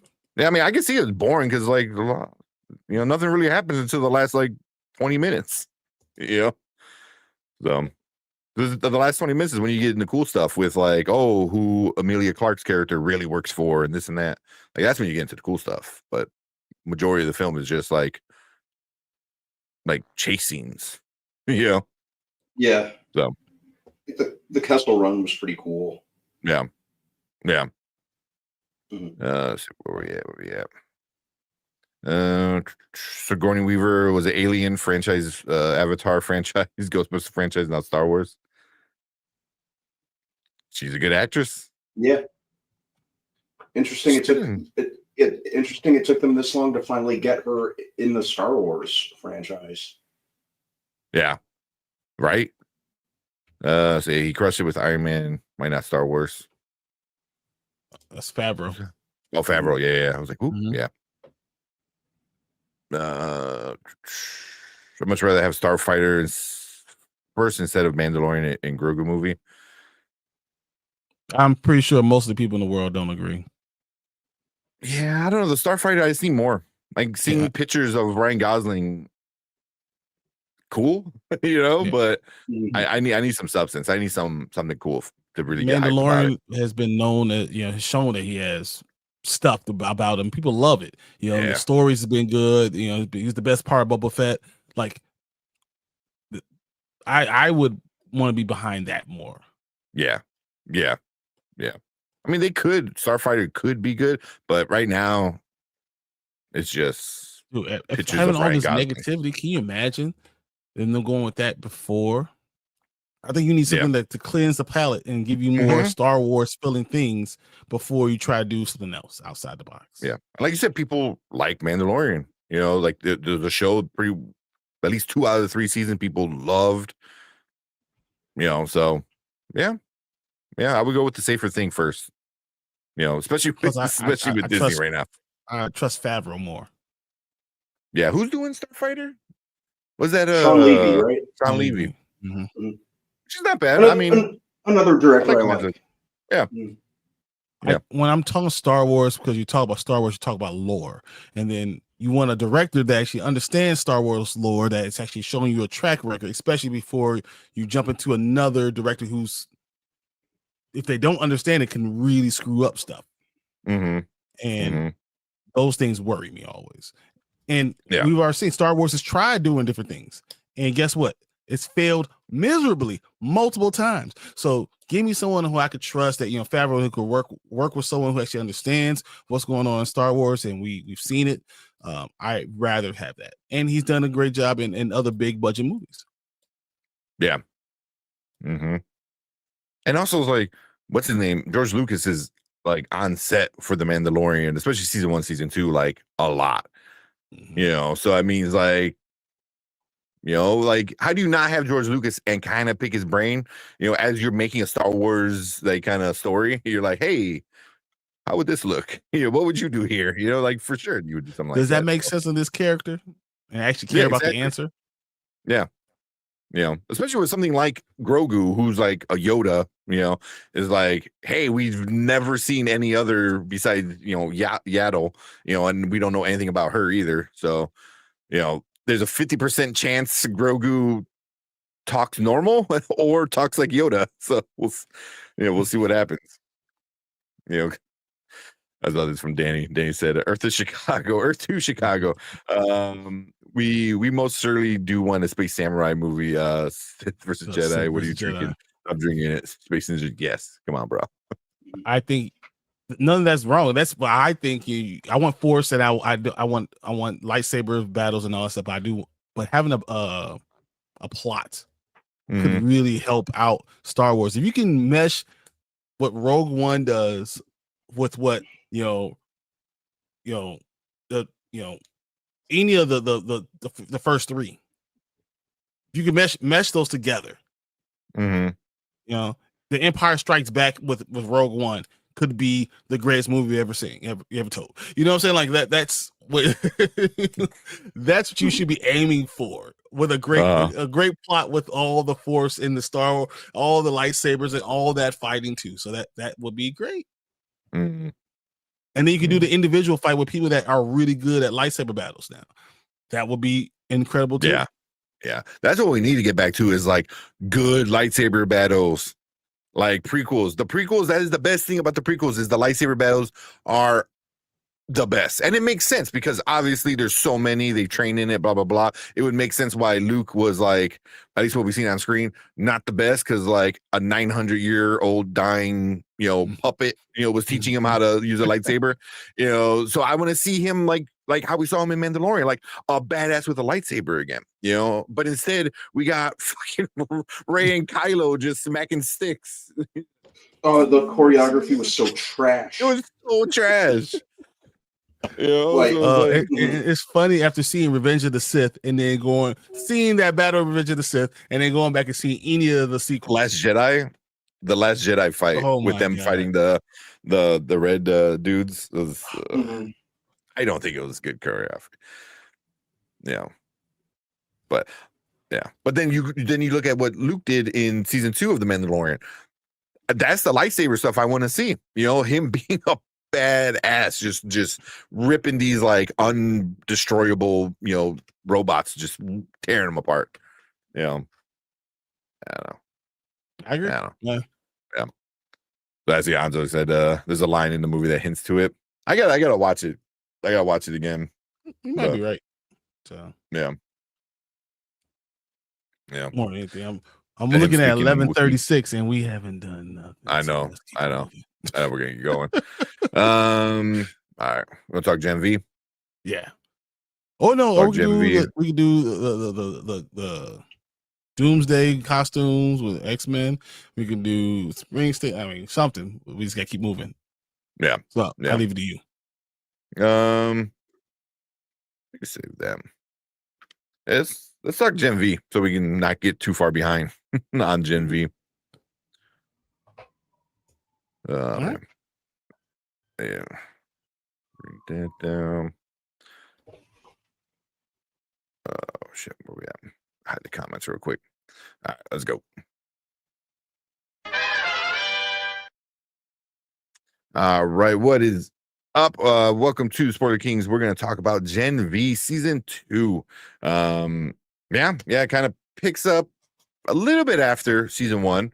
Season 1 ends with them stuck in this room, and that was it. Like, a room with no doors, no windows, no nothing. And then season 2 kind of picks up a little bit after that. So we'll get into some spoilers. So if you haven't watched the first 3 episodes, they dropped 3 episodes, which is kind of crazy of the season. So make sure you go check those out and then come back and check us out talking about the show. We'll start off with Brandman. What you think about Gen V so far? I liked where it picked back up.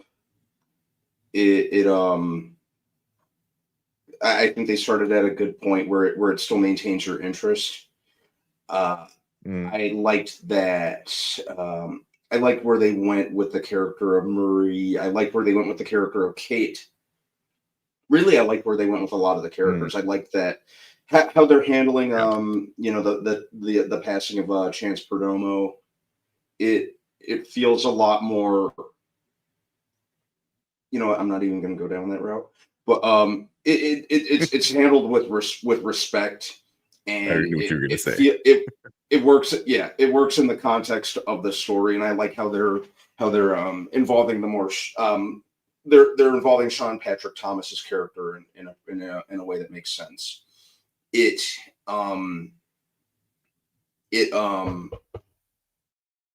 story almost kind of feels a little smaller and more focused in comparison to season 1, which I like. And I like how it's paced so far, and I like how it's factoring into the greater boys universe with how they kind of worked in some of the characters.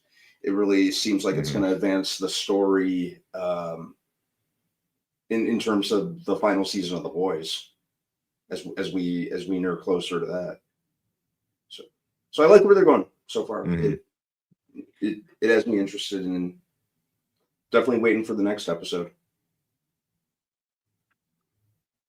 Yeah. Did the little time skip bother you at all? No. Even though they could kind of fill in the blanks in terms of what happened, I didn't think the time jump was a bad idea. It worked for me. It didn't like. There are some questions that I wouldn't mind having answered in the gap, but I thought it was fine. I didn't mind the time jump. Yeah. Okay. What about you, Brian? What you think? I think it was difficult to do this. The story, they probably had a story that they were going for originally. They had to change it. And that, I think that was pretty obvious when watching the show. They had to figure out a way to write in death, and that's always hard when you had, what was his name, Chance, not being able to have him there. Yeah, I forgot what his last name is. I was like, it's a Perdomo, but it's difficult. Yeah, there you go. To be able to do a story around that, and I think they did it as well as they could, respectfully as they could. But it did, for me, kind of was a little jarring as far as if I didn't know what the real world part was. I don't know if it was a very great mesh for it. But it's fine. Okay, so that part. I do like what they have done with Marie. I think Marie has been, obviously should be the focus of the show, but her and her relationships with everybody else and how they're trying to involve a lot of the boys members now. But my feeling is that this might be the last season of Gen V. Oh, I think it is the last season. But yeah, the way they're doing this, they're saying, okay, this is pretty much done. Like the whole idea was a Galactic University, Godalkin University. Yeah, it's going away, and you can feel it through the show. Like I now know that this is not going to be a season 3. That these members can either join the boys in the last season, and this will be it. But it felt like it's starting a final wrap up of Gen V before we really just got started. And I feel sad about that. But I do like a lot of the storytelling. I do like what's going on. I do worry though that it doesn't seem to be being very popular around a lot of people watching it. I don't know if the numbers are just not hitting, but no one's talking about it. This is, it's quietly just kind of creeping along. So, I have my concerns. Yeah. I don't see it lasting any longer than after this season. I think that's it. It's kind of a gap filler between the last couple seasons of The Boys. Yeah, I mean, because it's so directly tied into The Boys that once that show's over, unless they call it something else, but Gen V, I think with the school is done after this season. Like, yeah, I just don't see how they continue it after the main story is done, and because it is so tied into it. Like, they use Homelander as a threat so many times in the first few episodes already. Like, oh, you want me to call Homelander? Like, that's like, if say Homelander, whatever, he's gone, like, how it's too tied into the main story, but yeah. But, I mean, that makes a lot of sense. But I'm digging this season so far. Like, the first episode was kind of, well, where's everyone at, and then the second and third episode is like, okay, this is what's going forward. What's going on? I think Marie's character is like really interesting now. And as much as I don't like the principal, I like how he's integrated in with everything, and there's so much mystery about everything. And it's really, really like interesting with what they're doing with a lot of these characters, So, and then what's her name? The chick who can get small or big. Oh, I forgot what her name is. Kate. Yeah. What was it? Yeah. Is that Kate? Kate? No, not Kate. Kate? Do you mean Emma? Yeah. Emma. There you go. Yeah, Emma. Her is like so interesting of a character, because like at some point she's kind of the self-loathing, not self-loathing, but self-doubt, really like affects her, but she's kind of good and smart, and she's the only one with, like, I don't say a backbone, but the only one that's really pushing everyone forward, because like, what's his name's dad was kind of over it, and she's like, hey, you're a hero, like, do something about it, but and then he goes too far where he's like, I'm gonna kill them all, and she's like, all right, chill out, bro, so well, his name is Polarity. Yeah, it's true. One side or the other, right? You going? His name was not, in between, moderate. That's true. That is true. I didn't think about that. Real quick, give a shout out to Nanette for just for $1. Thank you so much, Nanette. That's $1. Appreciate it. That's awesome. That's so awesome. Thank you, Nanette. Yeah. You didn't have to do that. Appreciate you being here. Yeah. I don't think I have any boys related thank yous. Well, we'll give you since we're talking about Let's do a superhero one. Let's do a superhero one. We got a superhero one? We got some superhero. Try to look for some superhero ones that we got. Here we go. Tell me what my suit is, woman! We are talking about the greater good! Greater good? I am your wife. I'm the greatest good you are ever gonna get. There you go. Two very different superhero stories. but yeah, I forgot we haven't got to that one yet. I was kind of going down the list. I'm like, where's a good one? But yeah, thank you, Nanette. All right. But I thought they handled the death, of Chance interesting. I still think they should have recasted him, because I was really curious to see his story with it. But the way they did it, it made sense in the story, though. Like, but none of them knew what was going on. They're like, wait, he's dead. What's going on, huh? Yeah. Andre's not here. Yeah. That was very weird. I didn't like the way they did that at all. I was like it was almost like a cop out almost, and it just didn't hit right for me. That's all. Yeah. I mean, I like how they tied it into Marie. It was like, it's on you. It's your fault. He died, and it's kind of like, she's like, what? He's like, yeah, he was trying to follow you. But then they all find out he was also like dying every time he used his power. So it's kind of like a suicide. So it was like, like, I feel like the character was going to die at some point in the story anyway, because it looks like they were setting it up, but it just felt like,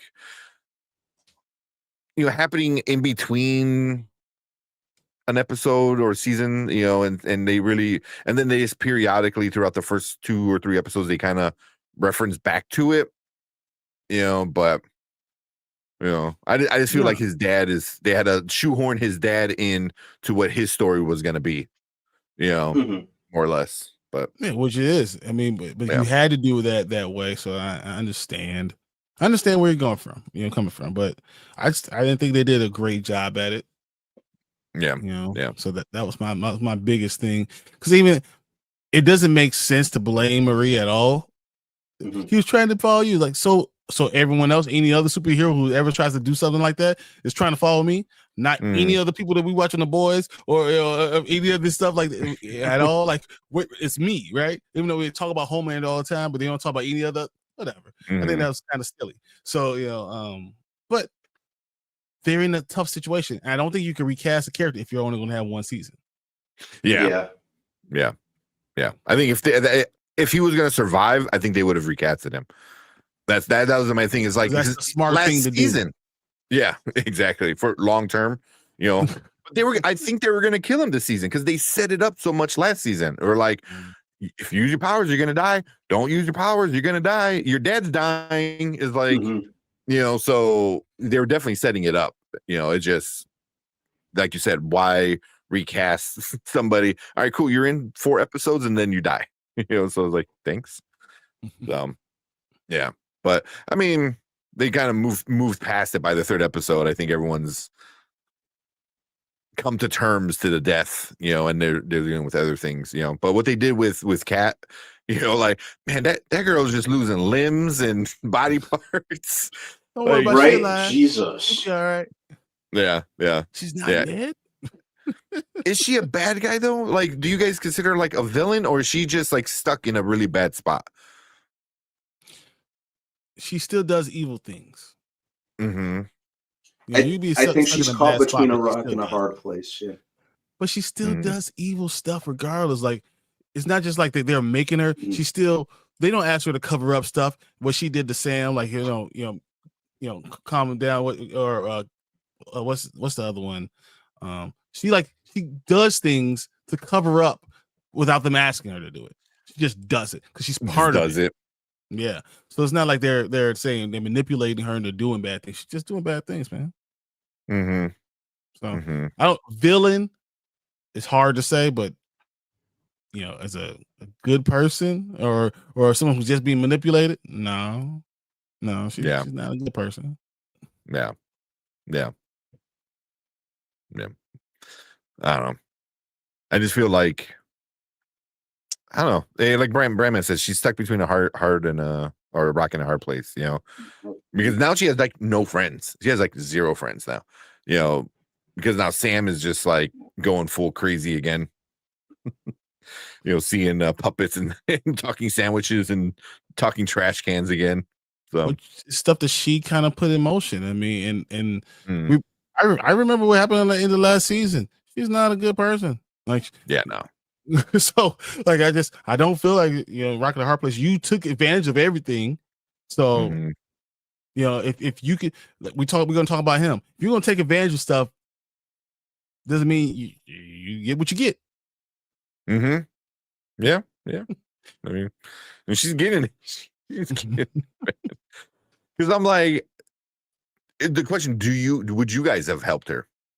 Dying on the floor. Can't touch her. I'll call 911. Doot, doot, doot. Hey, she's not doing well. Someone come and help her, save her, please. And if nothing happens, I'd be like, oh, I tried so hard. No. Yeah. Because I'm like, because I guess she's mad at them, but also it's like, they don't trust you. Like they can't touch you because you're gonna use it. You know what I mean? So it's like, yeah, we can't help you because we can't trust you, kind of thing. So I don't know. I thought it was like an interesting dilemma they had. Then right off the bat, they're like, let's kill her. It was like, what? It's like, Don't be stupid. But I think the real question is: Are the other people? Are they good people, or are they? I mean, is it really evil, good and evil, or is it evil and less evil? Yeah, there's a lot of different shades of gray, because when Marie meets her aunt, I believe, Mhm. and they connect, and then she finds out what she finds out with the sister. I mean, is the aunt really a bad guy for like keeping the sister away? I mean, to Marie, yeah, she's like horrible, but also it's like, no, would you trust her? I mean, Marie's going around accidentally killing people. yeah, I mean, especially killing your parents, and that's like the last thing your sister saw. I thought that was a nasty burn. She goes, because when she finds out, like, oh, they thought you were the miracle baby, and then she's like, oh, the sister, she's the real miracle baby, and then he goes to Marie, she's like, well, fuck me then, it's like, Yeah. which is really like messed up to say. It's like, she didn't ask to be born. She didn't ask to be born with superpowers and stuff like that. So, yeah. But then their parents make her like they were all taking the stuff to make superpower babies. Yeah, like I don't know if you remember that. So when she had talked to her aunt, the aunt told her she went to Vought because they were going to pay for everything. Yeah. They were going to pay for everything and get her pregnant because they were having problems having a kid. So they went there and they're like, "You're all good. We're going to pay for everything." They're like, "Cool," but obviously nothing in life is free. At the time. Yeah, exactly. Unfortunately, they paid with their lives. But that one, but I get why she's keeping her away. But I'm just more curious to see what the sister thinks, though. Like, does she want to meet her sister, or is she afraid of her sister? Like, where does the younger sister stand? What the answer is probably yes. To which one? To both. Oh, to both. Just I'm afraid of you, and I want to be with you. I want to see you. I want to be around you, and yes, I'm afraid of you. The answer is yes. Yeah. It probably is. So, but we're gonna see. Anything else, guys? Interesting to see what's going to happen the rest of the season. I think it's going to be interesting to see what happens in the rest of the season going overall. Yeah, I hope the story kind of stays contained, like it's been doing, and doesn't necessarily focus on just kind of being one big build up to the final season of The Boys. That's what's keeping me invested in the story so far. That they're staying focused. Yeah. I hope they maintain that. It could lead to the finale.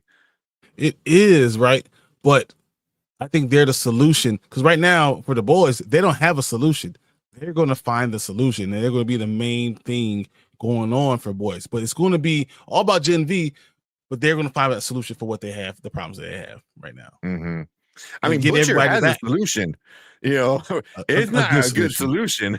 It's not a good solution. But now finding out, that's one thing I forgot. We find out the big mystery of Odessa. Was it Odessa? Odessa, right? I think. Yep. And Starlight is like, oh, you need to find out. There's something big. We need to stop it. Blah blah blah. We find out it's Marie. She has potential to be so powerful that she could stop Homelander. Yep. And it could lead into the final season of The Boys. Does that bother you? Because we've had blood, people that have blood powers before. We've had people popping heads before. So like it's weird to say that she's different. Mm-hmm. I don't know. I thought that was just strange overall. Yeah, I think they're going to really dive into her powers this season and really point out like what makes her difference. Because you had what's her name able to blow up heads, all the time. That was killing and doing by blood, by popping their head by blood. So like I don't know. I thought that was it's weird because I think Newman had the same powers. So what makes Marie different? Mm-hmm. You better tell me. Mm-hmm. And the new principal, obviously he knows stuff because he was the doctor that birthed her. So he kind of created her. So I think he's gonna like kind of build up his experiment, which is what she is, because he told her, he's like, "Why do you cut yourself?" She's like, "That's what I do." He goes, "You don't need to," and I was like, okay, so it's interesting, so like little things like that, I was like that they might allude to like some like crazy OP Omega power that she has. So I don't know, but cool. I think that's it for here. But we got the first 3 episodes out. How many is we got? 8 episodes? 10 episodes? I believe it's 8 episodes. Like 8. I think like it's 8. Yeah. 8. So shit, we're almost like halfway through our. We have 5 episodes left. That's crazy. Man. Yeah. But yeah, that's episode 1, 2, and 3 that we got for season 2 that just dropped. We want to hear from you guys. So if you're watching on the replay, leave a comment down below. Let us know some what you guys think about it. If there's something we miss, let us know. If you have any thoughts, ideas, theories, all that fun stuff, leave a comment. Make sure you guys hit that like button, hit that subscribe button, come and join us every week when we talk about Gen V and other fun nerdy stuff live. And we appreciate you guys in our live chat right now. We want you guys to stick around because we're gonna move on to our next topic for the night. Cool. I mean, Like, nobody's watching right now. No, it's like it's got really bad numbers, which is crazy. Because I was like, I think after season 4 of The Boys, where so many people are like, don't make this show political. It was like, which is just so funny. Oh my god. But that and then Gen V was good, but it wasn't Homelander. People want Homelander, so. Yeah, because people messed up. Yeah. All right, let's check out this trailer. Did I miss any good comments real quick? I know Nanette says Nanette was saying, totally understanding. That's why we were saying specifically about the $1, because that's why I was like, I appreciate more from you because I know you don't get a lot. So for you to give is amazing. And she said you deserve it because you're a genuinely nice guys. I've seen so many people in this place that change over time, and you never have. We appreciate it. We don't ask for money. If you want to donate, that's fine. It's cool. Just you being here and hanging out with us. Yeah, that's enough for us. It's enough. Yeah, it's enough. Specifically you. So definitely appreciate you sacrificing that much, and thank you. And it's us just hanging out and honestly probably talking about stuff. Even if we weren't live, so us talking about it, and then you especially like Nanette, having like the injuries and stuff like that, being able to come in and hang out with us, and hopefully we're able to help kind of talk and distract and hang out. But that being said, let's check out. I think it's this one, right? Is that one? Check out this one. I know Collector's been Collector. You do not have to give. Like, you don't have to. Sorry, you haven't donated. That's not the point, man. No, man. No. You don't have to donate. You're all good, man. You're a member too. Come on, man. You're everything. So don't worry about that. Yeah, appreciate everything. If all you can do is come and hang out with us, and when we were live or watch some of our edited shorts and stuff like that, that's more than enough for us, man. 100%. Yeah. Like Deuce always comes in with super chats and stuff like that. Like we're beyond like grateful for stuff like that, but but you guys being here is huge too. Because we still remember when it was literally just us talking, and then Derpy came in and hung out for a while. Us talking to the ether, just out there, just talking. No one listening. Exactly. Oh man. Because I don't mind donating to you guys. Always read my comments. That's what it means a lot. Yeah, man. Oh, we got your back, man. Yeah. But definitely let me know about the comic books though. But let's do this one real quick. Yeah. Okay. What's it called? Housemaid, right? Housemaid. Yeah. Let's check it out. All right, what is up? Welcome to the Spoiler Kings. We have another trailer reaction for you guys. This one's recommended by one of our guys in chat, Collector Movie Man. We appreciate him coming in and saying we need to check out this new trailer. Sydney Sweeney, I forgot who else, possibly the new Amanda Batman. Mhm. Might be The is it? housemaid. Yeah, the housemaid. So let's check it out, and then we'll talk about it.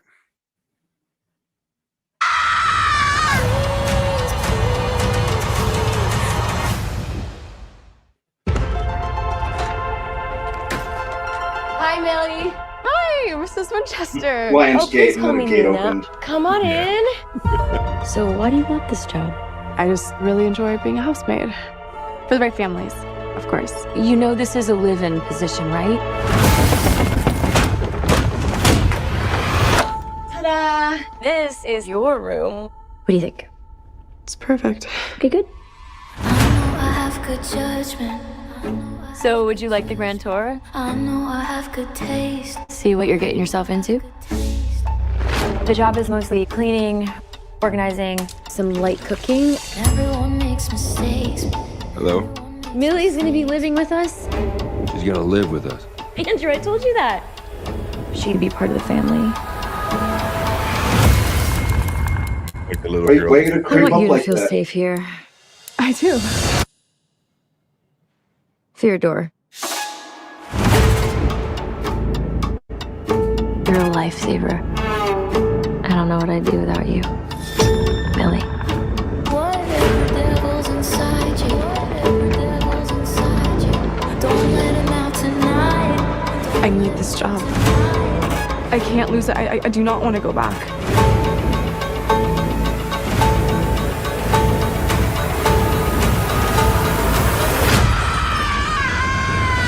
All I'm asking, baby. Please, please, please, don't prove I'm right. Why you gotta be a creep like that? Please, don't bring me to tears when I just did my makeup so nice. Please, please,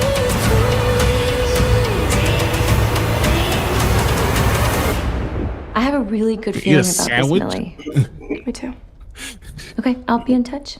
please, please, please, don't prove I'm right. Please, please, don't prove I'm right.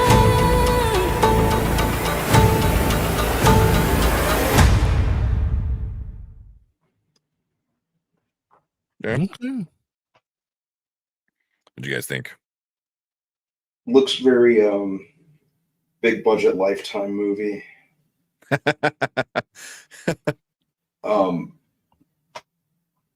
But I know who's the director? Paul Feig, who did A Simple Favor, and he did like a lot of the Melissa McCarthy led comedies.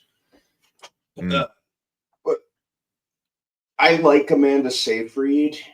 I'm kind of warming to Sydney Sweeney. I was kind of neutral to her previously. I do think it's kind of funny how they're doing the movie trope of like making a very blatantly attractive woman appear homely by throwing some oversized glasses and kind of frizzing up her hair. and that's supposed to be like, oh, she's homely. She's not hot. Yeah. I don't know much. I don't know anything about the book, and really, I didn't hear anything about this movie until like a couple weeks ago. Mm. I don't know Yeah. if it's anything I'd rush out to see just because it's not necessarily my genre, but I guess the trailer is fine. Yeah. Standard thriller, standard thriller. Nothing I haven't seen before on the Lifetime channel. Yeah. Yeah. Yeah. What about you, Brian? It was creepy. Yeah. It was fine. I mean, I think the trailer itself was a good trailer. I had no problem. I'm not a huge Sydney Sweeney fan. Mhm. And once again, they give her the Clark Kent glasses and say, Mhm. does she also get to manipulate you with because the glasses do the manipulation for you already? Like that's you tell me you They look at her and you're just hypnotize like, oh, you're not that attractive. There's no way any woman will ever let her come be the housemaid in the house with her husband. No way in hell. There's just no in my mind. I can't get past that part. But it looked creepy. It had good pretenses, whatever, but it's just you said like Lifetime, the old network, whatever you want to call it. It feels those type of movie, that type of movie. Yeah. I could definitely see how this will be a creepier book than I think the movie.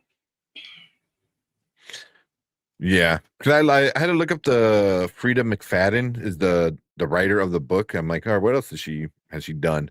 I mean, she's done a bunch of movie or books.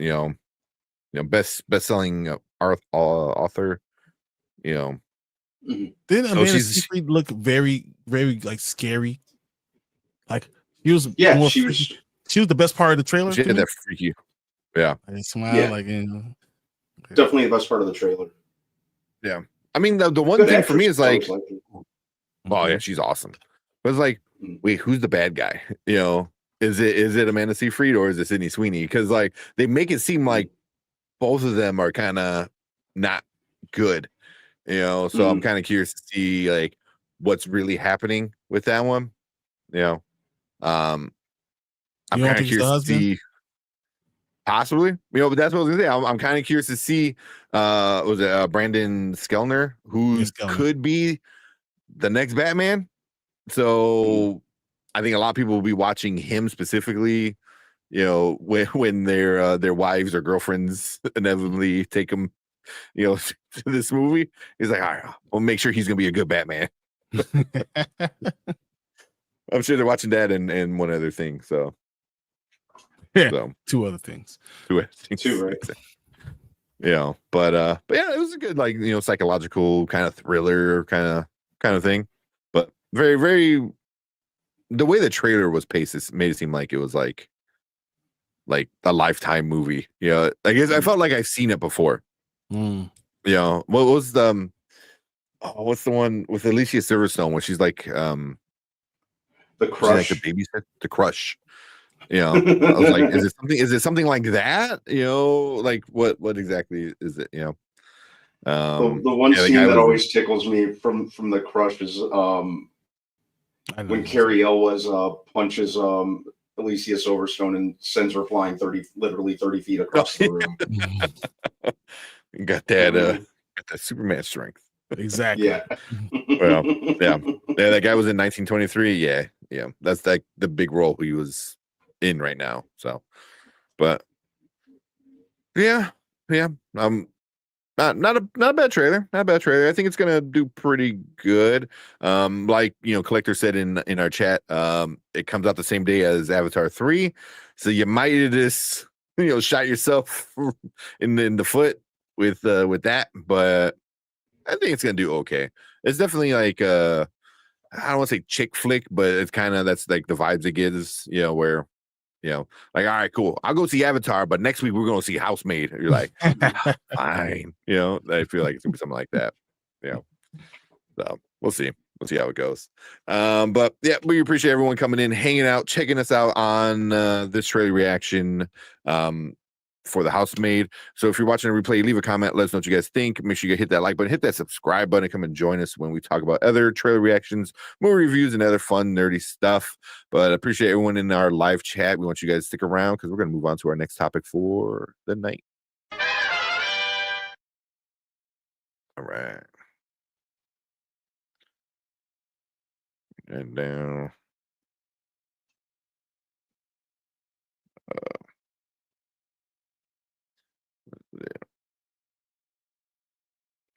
You guys want to do him, or you want to talk about He-Man?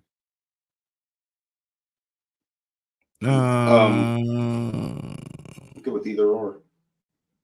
That's all right. 12. He-Man wouldn't take very long, but I know we everyone watched. Let's give ourselves 7 minutes to do He-Man. Okay. Okay. Yeah, we can do it pretty quick. We can jump into him. Yeah. Let me bring this up because this is what you were talking about, right, Brandon? That's exactly what I was talking about. Okay, let's make sure. Mhm. All right, let's get it. All right, what is up? Welcome to Spoiler Kings. We have a little first look for you guys for this upcoming He-Man movie that we're getting pretty soon. So this is a cardboard cutout that somebody took a picture of. It's He-Man on Battle Cat, and I guess part of it is his head's cut off. So there's like another picture where you can kind of see Battle Cat's head with his little red armor, which is awesome. But yeah. I got straight from the freaking cartoon. What do you guys think? I think from what you can make out, he looks absolutely fine. You know, a big green tiger. You know, it looks pretty spot on. They haven't messed with the look. You could see his armor, like his helmet that he wears, and as far as I can tell, He-Man looks pretty spot on as well. Yeah. Just waiting to at least get somewhat of a look of if he was even going to show up in this movie, and B, what he was going to look like if he did. And is he going to talk? I'm wondering would you guys want him to talk? I'm not sure. Yeah, it depends on the vibe of the movie. Depends on the vibe of the movie. If they're going something more serious and cool, maybe not. If they don't mind him being kind of goofy like how he is in the cartoon, then cool. But you got to go full out. You know, he's got to be all like afraid, cowardy. Yeah, as Cringer, he needs to be permanently just like trembling. No. Yeah, which might get annoying. He's saying, yes, he needs to talk. Yeah. Where the heck is Orko? I need to see him if he's going to show up in this movie. Yeah. I guess if we see Orko, then we'll know if it's like serious or not. Because I feel like if you put Orko, that might get a little too goofy with it. Real? Yeah. You know what I am hoping, just kind of as a subversion of the 1987 movie, it would be great if like this movie where like the first 15 minutes or so only the first 15 minutes or so took place on Eternity or on Eternia, and then the rest of it took place on Earth. I'm hoping, reading up on the synopsis, that the only like first 15-20 minutes take place on Earth, and then just have all the rest of it take place on Eternia. That's kind of what it seems to be leaning toward. Yeah, from all the stuff I kind of been hearing, I think that's what it's going to be.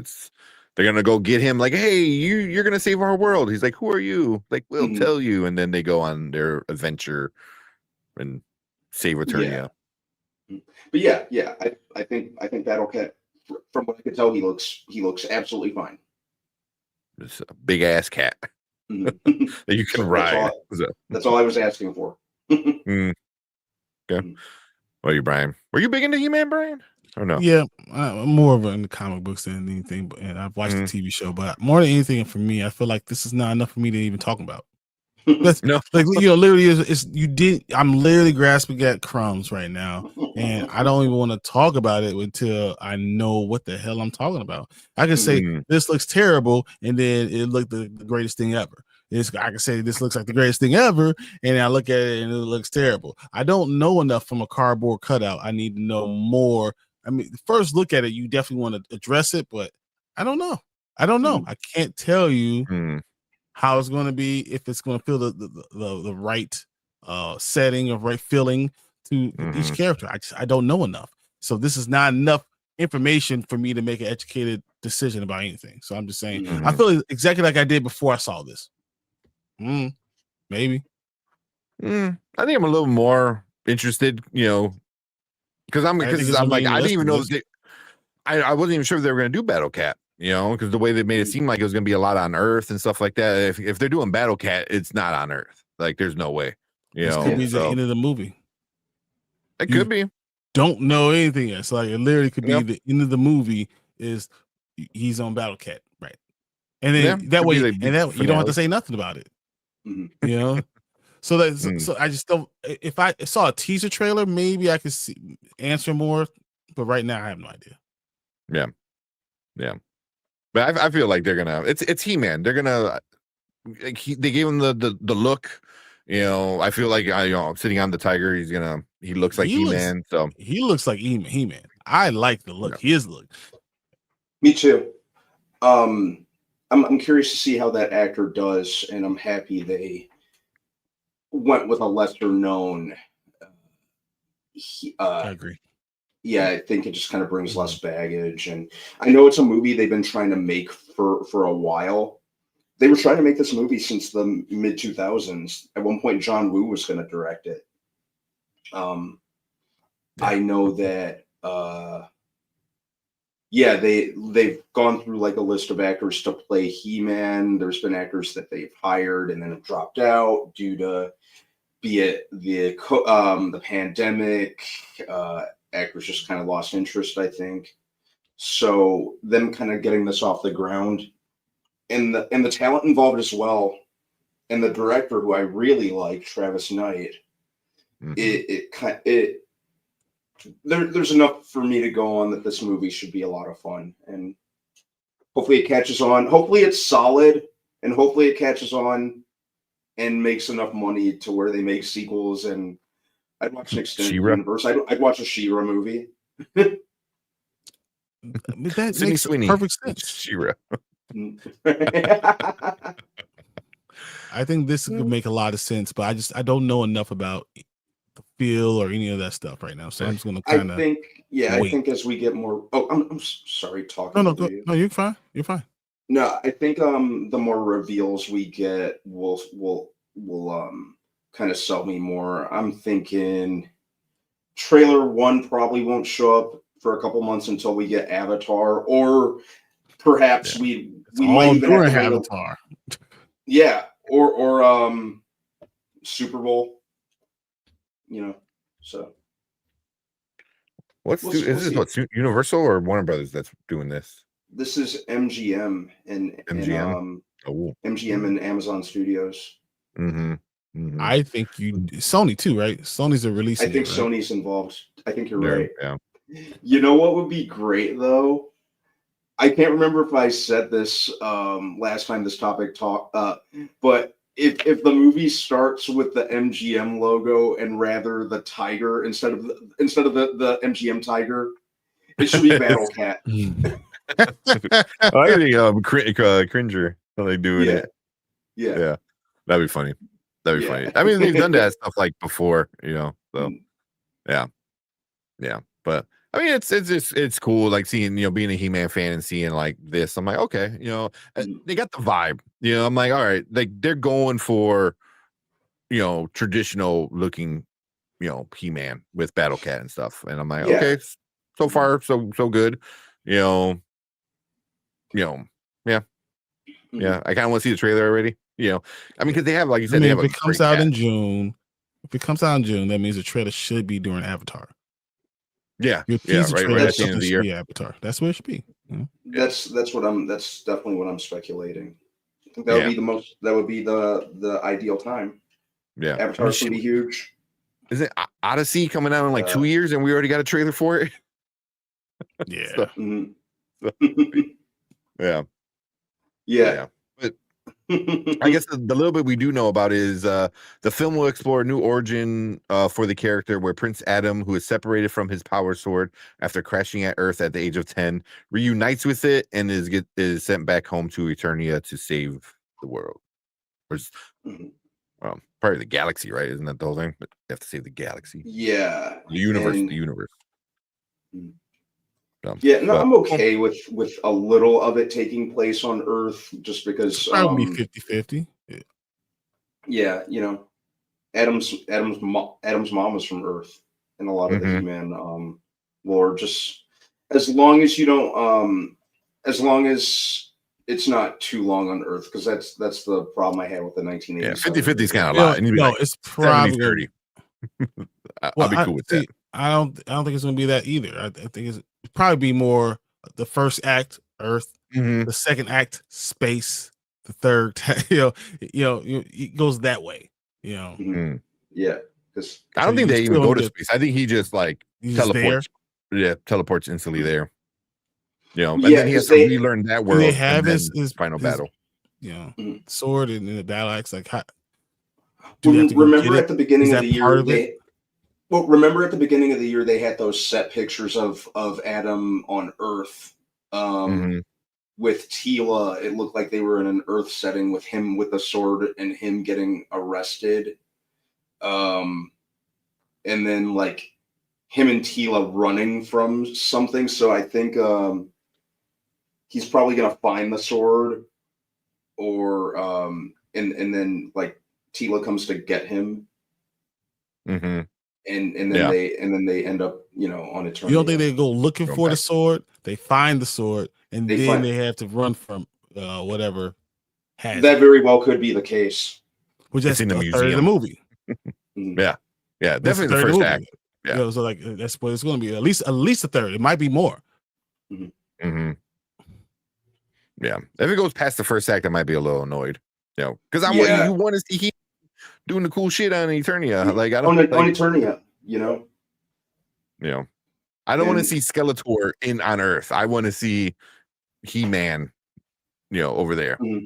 Yeah. Oh, that's why like something like this might like push. I was like, okay, like if you're doing like Battle Cat, then like you get what it needs to be. Hopefully, but we'll see. We'll see. Well, cool. Yeah, it's just a cardboard cutout. So, like Brian said, it's not much to go off of. But if you're a He-Man fan, this might kind of get you a little bit more excited to see what they do about it. But either way, we want to hear from you guys. So make sure you guys hit that like button, hit that subscribe button, leave a comment, let us know what you think about this look of Battle Cat and He-Man. And we appreciate all you guys coming in, hanging out with us in the live chat right now. We want you guys to stick around. We're gonna move on to our next topic for the night. Cool. So I was like, guys are going on and on. I'm like, guys, we said this will be quick. 7 minutes, right? All right. Like, all right. We're on topic of him now. Yes, we can. All right. I will be very interested in seeing a trailer how it's actually going to be. Yeah. The more I see this stuff, I will be, but I'm not. It's not enough for me. Just like I said, like I'll say the same thing about this. This it's not enough for me. Yeah, patch. But it's not enough. I understand. Oh, look, what is the different outfits and everything. It's not enough. Yeah. Because everyone's like, oh, it's Franklin Richard in the bottom. I was like, yeah, no shit. Like, did you not see the fucking post-credit scene? Like, I forgot who I was watching. They're like, oh, look at that. I was like, yeah, but that's the same thing. We're talking about a cutout. It's the same exact thing. This is a patch that's embroidered patch and it's whatever, but it's not telling me anything. And so I can't tell you this is a good thing or a bad thing. It's a thing. That's what it is. I don't know. I think it's different with the He-Man thing because He-Man can go the old 83 movie, and it's too serious where it doesn't even feel like He-Man and they don't even mention anything, or are they going to go cartoony with it, and are they going to go too cartoony with it? Because putting Battle Cat, I can't say the same thing about the patch because the patch, when you look at Cyclops, it's the comic accurate X-Men 97 Cyclops costume. So you can say the same thing, but you don't know what that means. So like I think Battle Cat plays a bigger impact on He-Man than Cyclops wearing battle, because we already know that because we already seen it. Wolverine wore his comic book accurate stuff in the last movie. We already know that's going to happen. And we've been but we know it's coming for years. In every movie, is that going to change if the movie's good or not, or if is it going to change if the movie's going to be serious or goofy? People will complain because about he's it going to be if he's in his comic book accurate stuff, it's going to be a goofy movie now. No, but you can't tell if this will be a goofy movie or not right now. No, but it's going to be at least more comic or more cartoon accurate because they are going with a character that's specifically in the cartoon. So I can't say the same thing about Cyclops, huh? It's just the same thing. I'm not saying that, but I'm just saying, I'm like, saying it's the same thing. It's one not doing impacts enough more for me. than the other. Another one doesn't do anything for me because I don't know. It doesn't until I see it in how the actual feeling is going to be. I don't know. Maybe, but it might not because they do a bait and switch. Yeah. Because what you're thinking is going to be and not be the same thing. Yeah. So I don't know. So I'm like you said, it could be in the last like 10 minutes of the film. You know. So you know, I just maybe if I have a trailer and by the first 20 seconds of the trailer or the teaser trailer, he's there, then this is mean more. That would mean more to me. And I actually will be able to tell you this feels good or this doesn't feel good. Right now, I can't tell you because I don't know. It's a cardboard cutout, and I don't know if it's going to be used correctly. I don't know. I mean, I know the actor looks amazing. I just don't. What does that mean? I think it means it's going to be He-Man and not the shitty live action that we got. Yeah. The fact that it took place on when Tank watches it and he says, "This is not what I thought it is." I was like, well, it gives me at least like a vibe where I'm like, okay, like you're going with the cartoon-esque. It could be crap. It could be crap. 100%. I don't want to say but crap. You just don't know what the feeling is. I'm saying it could be crap. But just having that character there, I'm like, oh, that's cool. But then again, like what Brandman said, if they start showing different characters like a floating fucking piece of cloth with a Q on his, I was like, oh, okay, I know what the kind of movie this is going to be now. When you start going that route, I would rather see in toys. I would rather see a toy. I feel like I'll know more about a toy than I would about that cardboard cutout. Oh yeah, if I saw a toy that looked exactly like that, that would mean more to me. Because then I'll say yes, this looks exactly like the cartoon, or no, this they don't understand what's going on. I feel like I know more. Yeah. Well, because if it's a toy, for sure it's going to be in the film at least. A cardboard cutout, this could be just artwork and motion. It could be stuff. Yeah, someone that's just did. You don't know nothing, so it's hard. Yeah. Bring up your talk about it. Yeah. Why did it even take place on Earth? His mom's from Earth to go get him, I guess. Yeah. So she probably it's a different origin. They already said that, which is okay. Yeah. I don't necessarily mind a different origin because I don't think it's nothing that other forms of or like other updates haven't done, and just kind of added more or altered the origin or the lore. Sometimes it's for the better, sometimes it's for the worse, but I'm fine with it as long as they stay true enough to the content that we grew up with. He-Man fighting Skeletor on Eternia, and Skeletor constantly trying to find out the secrets of Castle Grayskull. As long as you have the basics, I'm fine with it. I'm not one of those that's I liked He-Man, but I don't think I was attached enough to it as a child to consider any updates to the origin blasphemy. And if you do, heck, you still have the original 80s version or the 2001, 2002 animated series, which was very good, by the way. It was really good. Let's not forget. Go ahead. No, I don't think it matters if you change a little bit of the origin. I mean, Guardians of the Galaxy was a very good trilogy. But Peter Quill, wasn't the main storyline. I mean, he wasn't. The Guardians weren't the same. So, like, you don't have to have exactly, things. Things could change a little bit and still be great. So that's fine. Yeah, I mean, look, Voltron down here. But also Voltron, He-Man, those Transformers. Those were cartoons to sell toys. So origins, storylines, plot lines were non-existent. Like those things didn't really come up until later in like, oh, people like this. Let's keep it going, but we need an actual story behind it all. So yeah, and then you run into issues like that, like origin stories. Like, well, what's the origin story? I don't know. He's a dude with a sword. Sell the toy. Like that's what it was in the 80s. It's like, it was just I believe He-Man didn't even have an origin story initially. It was just like, here, this toy fights with this toy, draw it. And I didn't think until like way later, like Voltron, like the original Voltron stuff was so disjointed. It was just sometimes they're here, sometimes they're there. So they're like, what? So yeah, Origin's not that big as long as you make sense, like you said, as long as it makes sense.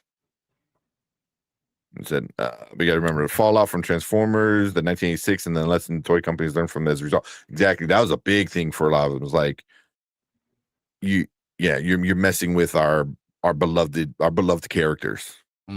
Which whoever came up with that idea is the dumbest person in marketing. Like, oh, let's go Optimus Prime. You mean the guy who sells all your effing toys? Like, oh, we'll replace him with Rodimus Prime. I don't know what you're talking about, man. I cried. I was pissed. Real tears. Tears. Like I was a little kid, and I'm crying real tears about this. And I'm like, yeah.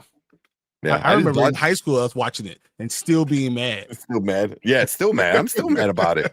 It's dumb. I just bought the 20th year anniversary DVD. Brand new. It still has the little sticky iron-on decal that came in it. Well, I was like, what? So now I'm waiting for next year is going to be is it next year, I think? Is going to be the 40th. I think it's next year. But yeah. So I know I have the Transformers somewhere around here in one of my movies. It was 1986. 1986 was when the movie released. So yeah, so next year will be 40 effing years. This movie, and people are still mad at it. So yeah. I don't want to look it up because you can't.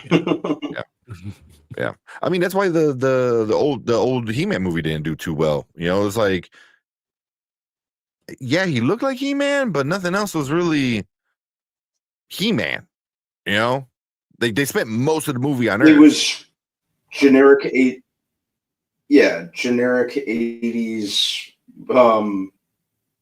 generic 80s fantasy film. The studio cheaped out because I think there was originally there was a script that took place that was supposed to feel like He-Man. It took place on Eternia, but the studio wanted to go cheap on it.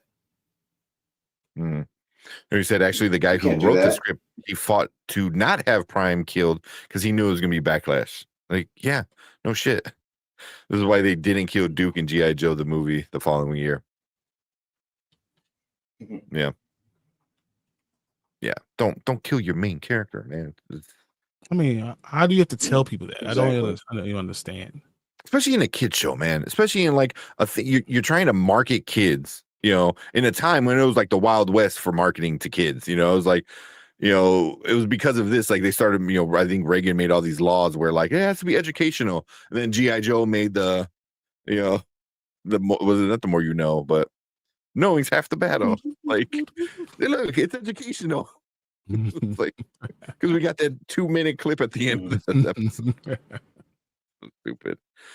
Oh man, back in the day, you could kind of do whatever you want on TV.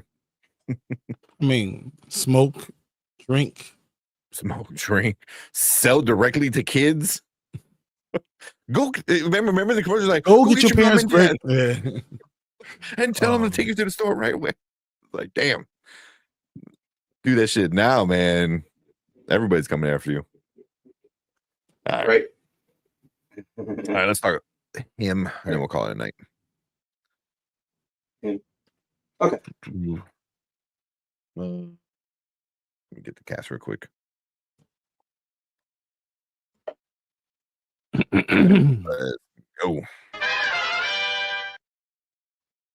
All right, what is up? Welcome to Spoiler Kings. My name is Sting Kramer with Brandman Brandon the Grizzly, and we're gonna review the new movie, the new horror movie, Him. Marlon Wayans, Julia Fox, Was it Tyreek Withers? Is how you pronounce his name, I believe. Yep.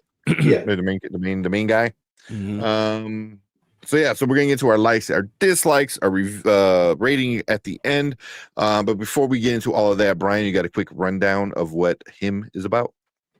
Quick is relative. Cameron Cade is a rising quarterback who suffers a potentially career-ending injury after being attacked by an unhinged fan.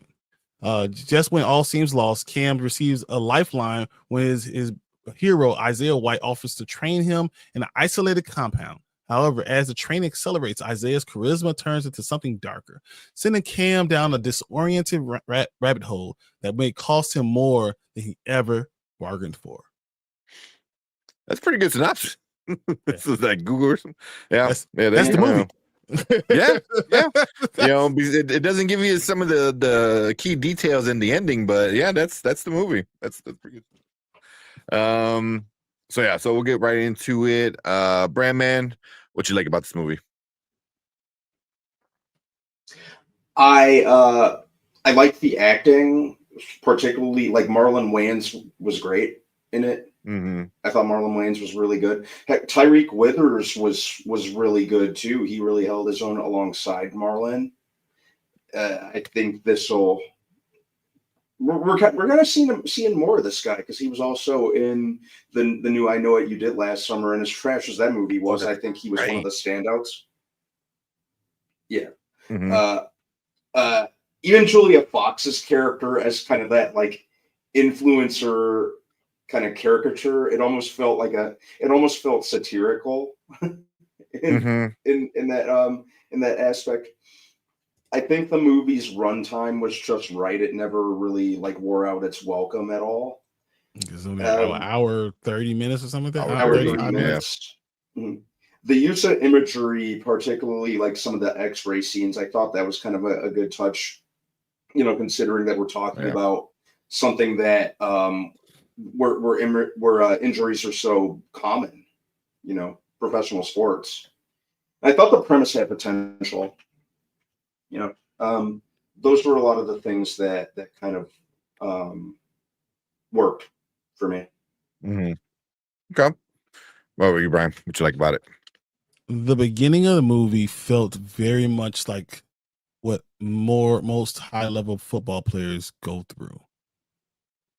The idea of you being some special, you being looked at with people that are asking for your autograph, and people that are putting you on this pedestal, while you're just a person, but you're starting to believe the hype, and you have to actually kind of deal with a lot of this craziness all around you, and it changes your life.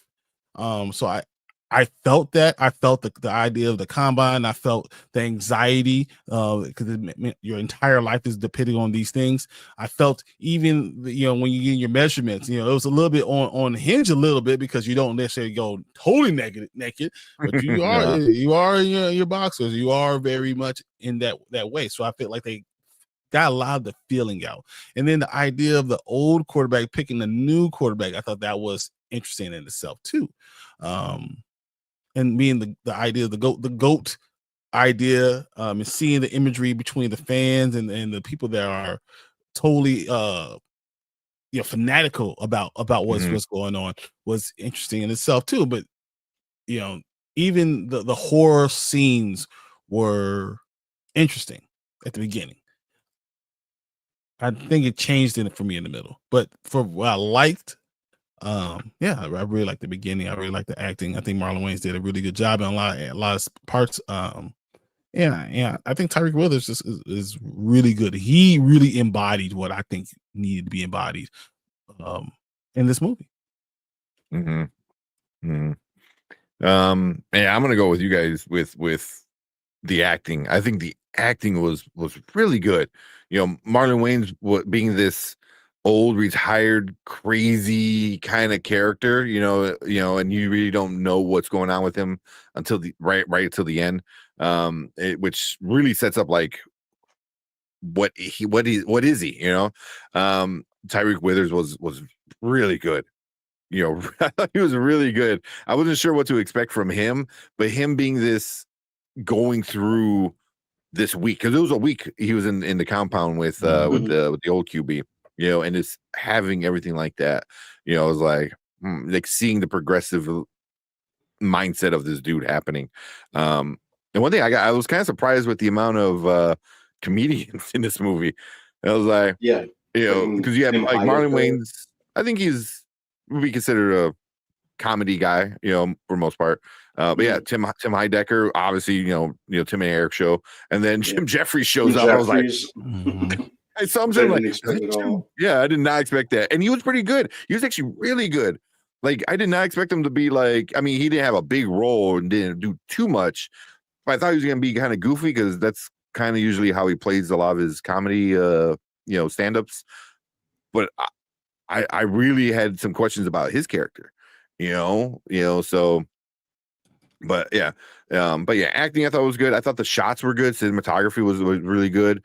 The way they're like in the face, you really felt this like intensity with it, and a lot of like stuff like that. Even some of the gore was, I thought it looked good, but was was it effective? We'll talk about that. But it looked like good, like.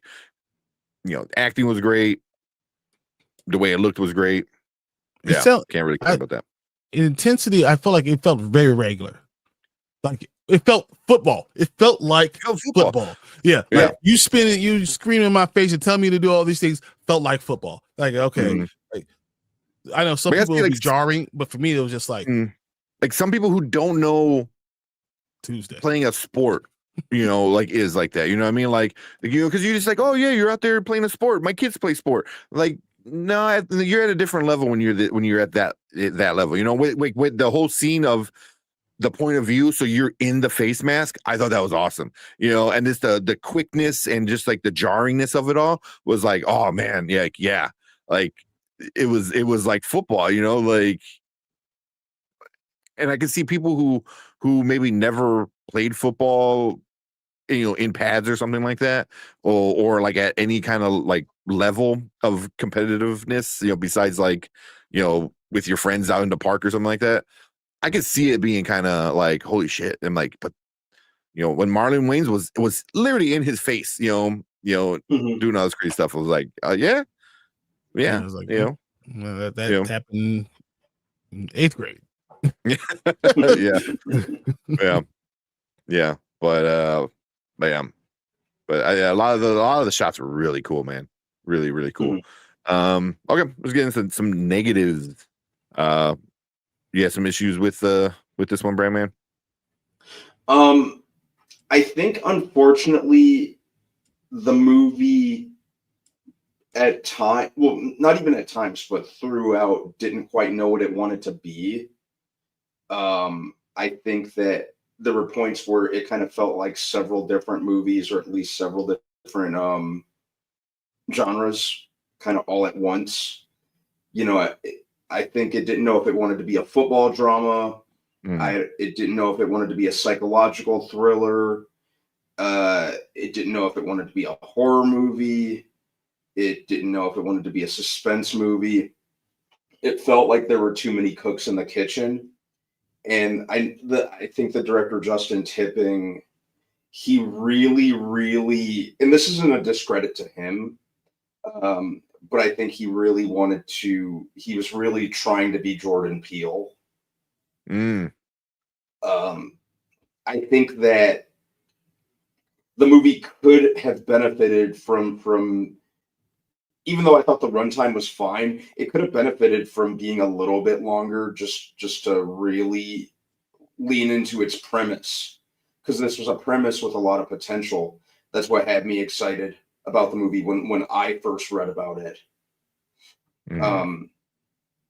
I think it just kind of felt it lacked focus,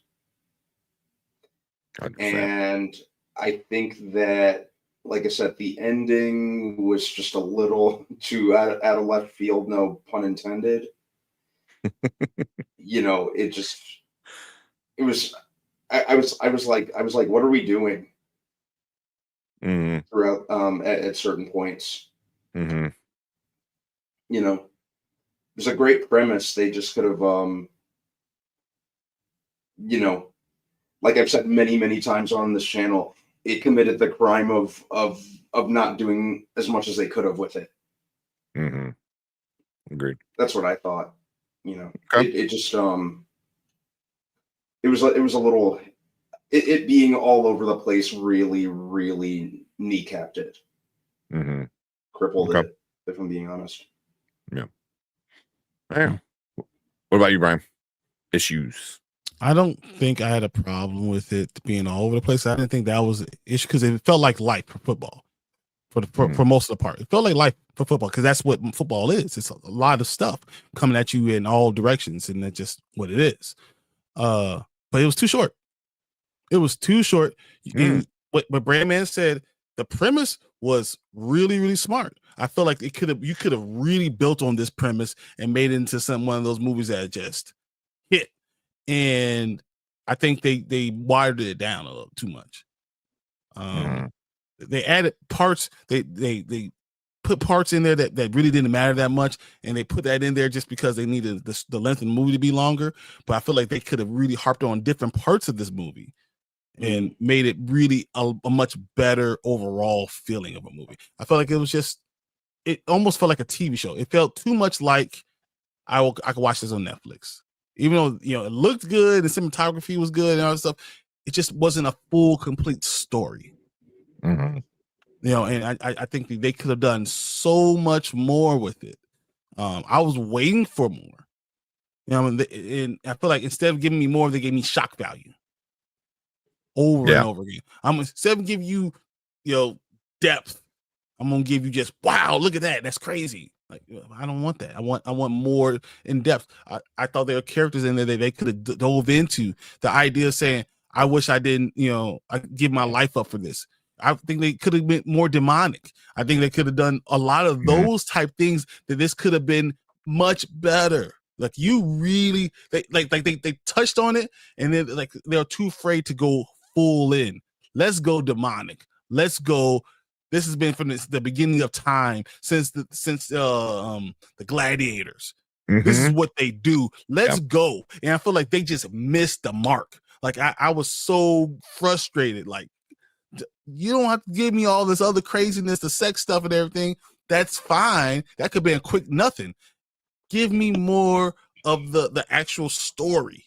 And I feel like they didn't. They should give me 20 more minutes of that. Took some of the other crap out, and this could have been an hour, 50-minute movie that could have been all time. Dismissed. Yeah. So I'm like, agree with both of you guys because like I felt like by the third day finished, because they do each day, like day one and whatever day one was, and day two, right? And I feel by the end of the third day, I was like, so is each day a different style of horror? You know what I mean? Because like the first day was a lot of fun, but then you started getting some of the psychological a little bit, because he's getting naked, and I'm like, you don't need to get full on naked for something like that. But then it's then with the guy getting hit in the face, but then it started getting like jump scary. When the lady literally crawls out from this chair or under the bench in the sauna out of nowhere. It was like cool, so it's like I just feel like they was going for like a different, like each day felt like it was a different style they were trying to like scare you. So I was like, whatever. So that, and for me, that felt like it was all over the place. But by the end, I was like, as long as the ending's good. And I thought the ending was like, who said in chat here, it was kind of lame, like Maria, with the blood thing. And I agree with Brian. I was like, you should have went hard with it. Full demonic. Like it's the blood of the goat. What's the goat? Oh, the goat is Satan. Blah blah blah. The goat. The and 666. you could have gone. Yeah, you the main blood. Back. Who's him? We got from Satan. He gave his blood. You're putting his blood into your body, and we're getting this huge. And we've done it from century to century. And now the next gladiator sport is football, and this is what we've been passing down. And they just missed it. That's what I thought they were gonna do. I thought that's what they were gonna do. And I thought they were gonna do where Jim Jeffries would be like, I don't say an angel, but basically like an angel, because he kept telling him, he goes, "Hey, Run. this is gonna help you out." It tells him run. But when he gave him the injection, I'm like, oh, is he giving him like a blocker? You know what I mean? Like, so like, the evil blood can't like affect him that much, so it gives him a fighting chance or something like that. I thought like that would have been interesting. Whereas like, yeah, you're surrounded by all this evil because it's everything you want, all the greed, all the fame, money, blah, blah, blah. But you still have this one dude who's like, hey, do the right thing, man. Like, hey, blah, blah, blah, this and that. And I feel like that's what they were gonna kind of going with.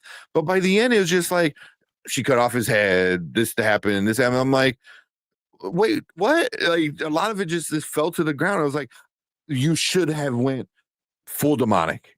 It would have took a little time. Yeah. But so what? Yeah.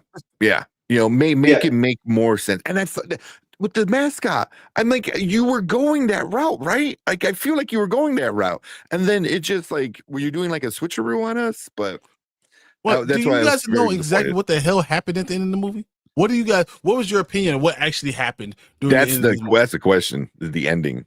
Because I'm watching it. I still don't know what the fuck happened. Like, I'm not exact. Like, why did he choose? Did he not choose to be the GOAT? Why did he tear up the contract? What does his choice in all this mean? Did he go back to his family and say F football? What happened? I'm like, and that was exactly it, man. Like they kind of hint that he was less playing football for himself because it was something that he wanted to do and more to honor his late father's memory. But again, it's something that they didn't really quite explore enough. Yeah. He just soloed all these guys and then just walks off. Where are you going? Where are you going? What the hell is going on? I'm like, all right, whatever. Is someone going to see him walking in the middle of the desert, all bloody, covered in blood, with this axe hammer thing? This axe, Yeah. Hope he at least ran back and got his stuff and washed off real quick. They didn't even explain him doing the whole the emblem thing. They didn't explain that. That shot wasn't even. They could have so much more. I don't understand what they're doing. Yeah, because was that shot from the trailer even in the movie of him going like that? I didn't see it. No, it wasn't.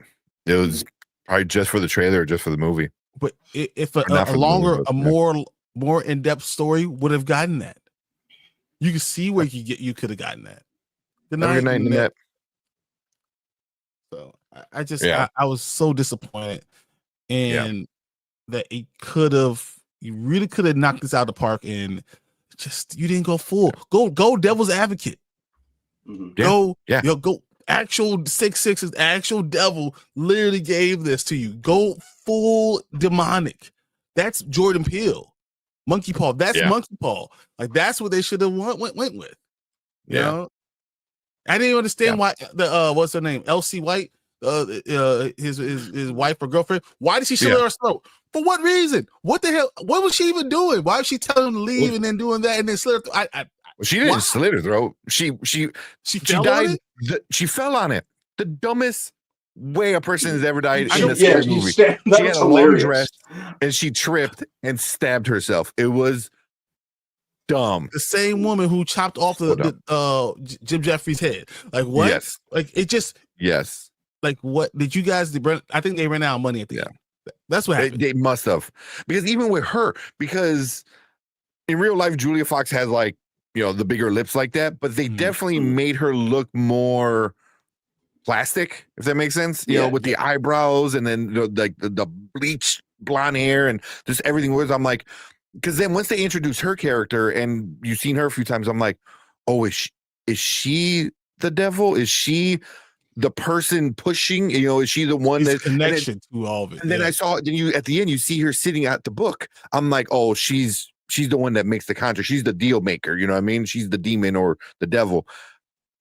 And she falls on the knife. It's like what? She fell on it. I'll tell you what it is, dude. They ran out of money. They must have.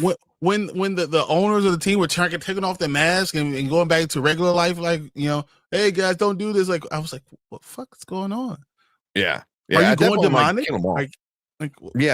you a demon? Are you worshiping at the altar of the devil, or are you just a bad businessman and this is what you do to get these people to like you? I didn't understand what the hell they're doing. I almost feel like they missed out on the point.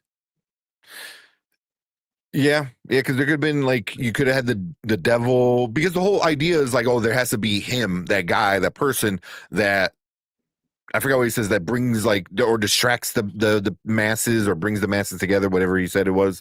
So I'm like, okay, yeah, that's cool, because a lot of people see sports as that, as a distraction, and for better or for worse, sometimes it is. And you didn't dive into anything that I feel like you set up. Like you set up like the importance of the GOAT, of being the person, of being like the best, and then like you said, like, is it just this one team or is it the entire NFL? Because all the other jerseys were different teams. He also didn't say, he kept on harping on a football, family, God. And then you never pay that off. Yeah. No, the team name was the Saviors, and I'm like, oh, this is 100% going to be about like making a contract with the devil. They set it up so much, like it's just so much, like, and then it's just like, nah, it's just blood. I was like, what? Like, well, so that part I kind of like missed, because at the end they just unload a lot. Like right before they do their final fight, they just unload so much information, and I haven't watched it twice to kind of see what happened. So was the blood just from like the first NFL quarterback? Mm-hmm. Like, where was the blood originally from? They hinted that it was like a demon or something like that, but they never really got into it. Okay, never said anything. Like I said, that's what I thought. Sometimes it felt like too many ideas that they didn't know what to do with. So they just kind of dumped them all in the pot and hit puree. Fernando says this movie, instead of sticking the landing, just kept flying to nowhere. I feel like they literally ran out of money and they did this. What's the easiest way to end this movie without having to do it? Yeah. So he started killing everybody. Yeah, because the whole time they threatened his family before then. Mm-hmm. And he talked about his father before this. His father, so, so like that's, I don't know. Yeah, I feel like he's gonna kill them all anyway. Yeah, because once he kept seeing the picture of his dad, and then the dude, and you realize you set this all up. I was sold to you all this time. Yeah, like they said you're grooming. I think with Tim Heideck, the agent guy, was like, "Oh, we groomed you." So I was like, okay, I was like. And then what's even the point of demon blood? What was even the point of the fan attacked him? I didn't know it was the devil attacked him. I didn't understand what the hell that was with how you got the scar. So I thought that was gonna be. I thought that because he kissed her, and when he kissed her, I'm like, oh, is this like because the previous hymns, and she was very much like that, just with more crackhead version, like she was blonde, very. So I'm like, so was she the previous wife, kind of, because it kind of carries on. That's why she saw him and she was crazy over him. So I was like, didn't nothing. Like I even thought like the whole thing with like his name is Isaiah White, and then like the way they like support him is like by just painting their bodies white. That was kind of okay, but like none of that even got paid off. Like just nothing got paid off. The whole idea of like being a mascot, it was like there's so much potential. They could have hit this stuff and just, man. That's why I always say, man, horror films, it's all about the ending. If the ending does not stick, it ruins the entire movie. And this ending did not stick, man. You could have gone so many different ways instead of just super vague. It was confusing as hell. At the end of the day, it was and then he blows up. I'm like, why did he blow up? Yeah. Why? Like, I didn't get why he blew up. Like I didn't even get like I'm guessing the demon's mad because there's not going to be somebody's right or something because like because the guy got because he got dragged into the middle he got of the dragged but no one dragged him. So and then he was like stuck in the in that position. It was like some unseen force that just either he had someone that became him and did that, or he will die. Yeah, like there has to be a soul like on contract. Yeah, so it kind of reminded me of the ending of Ready or Not. Only they did that a lot better with Ready or Not. Yeah. Oh yeah. So all right. We kind of ranted a little bit with this one because I didn't say anything to you guys in our group text because I was like I kind of need to talk this one out because I'm not quite sure. so I'm kind of glad we're all on the same page with it. But let's finish things off with our ratings now, later, never. Brandman, what are you giving him? I'd say this is a later. It's okay. Mhm. It's just I think it's just a frustrating movie because it just goes in too many directions really with no resolution or any way to to tie anything up in a satisfying manner. I think the plot, the premise of the movie is a lot more appealing than the execution. I was really interested in it when I first was reading up on it because it sounded like something they could have really done a lot with. And unfortunately, they never do enough. I think the saving graces of the movie were Marlon Wayans, Tyreek Withers. Thought they were great. I thought a lot of the imagery was pretty solid. But yeah, it never, the movie just never does. If that makes sense. It could have it could have been amazing. It really could have been something great. Could have been like kind of like a great social commentary on what these athletes do to achieve greatness for a limited time, and it just doesn't quite get to where it really could have been. Okay. What about you, Brian? What you give it? I'm gonna give it a later. I feel like they could have done so much more.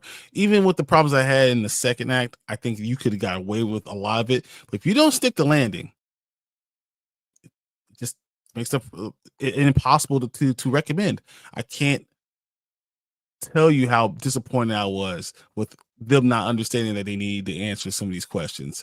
And with that being said, I mean, they had chances and they just did not hit it. So it's definitely later for me. Yeah.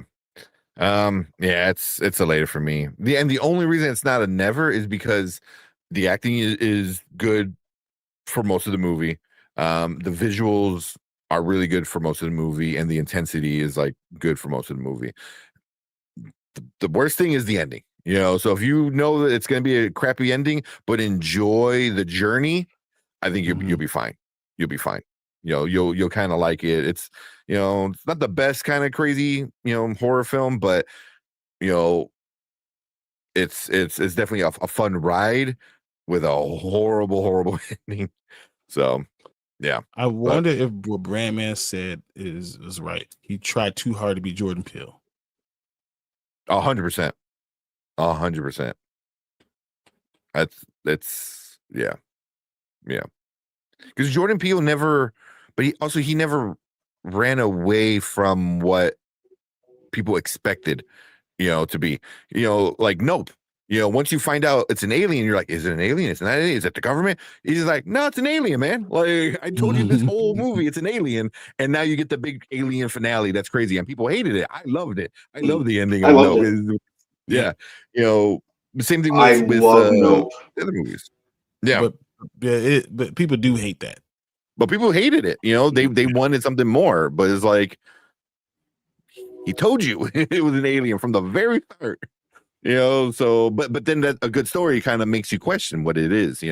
And they were doing this in this movie, but then like you said, you need an answer. You can't just be like, last 5 minutes is like just big dump of info, and you're like, we're done. So, but yeah, I think it's trying to be like Jordan Peele. I think, which is you're not Jordan Peele. Fan? Yeah. Because you're in part Monkey Paw. That's why. Because Yeah, they were the production or studio or whatever.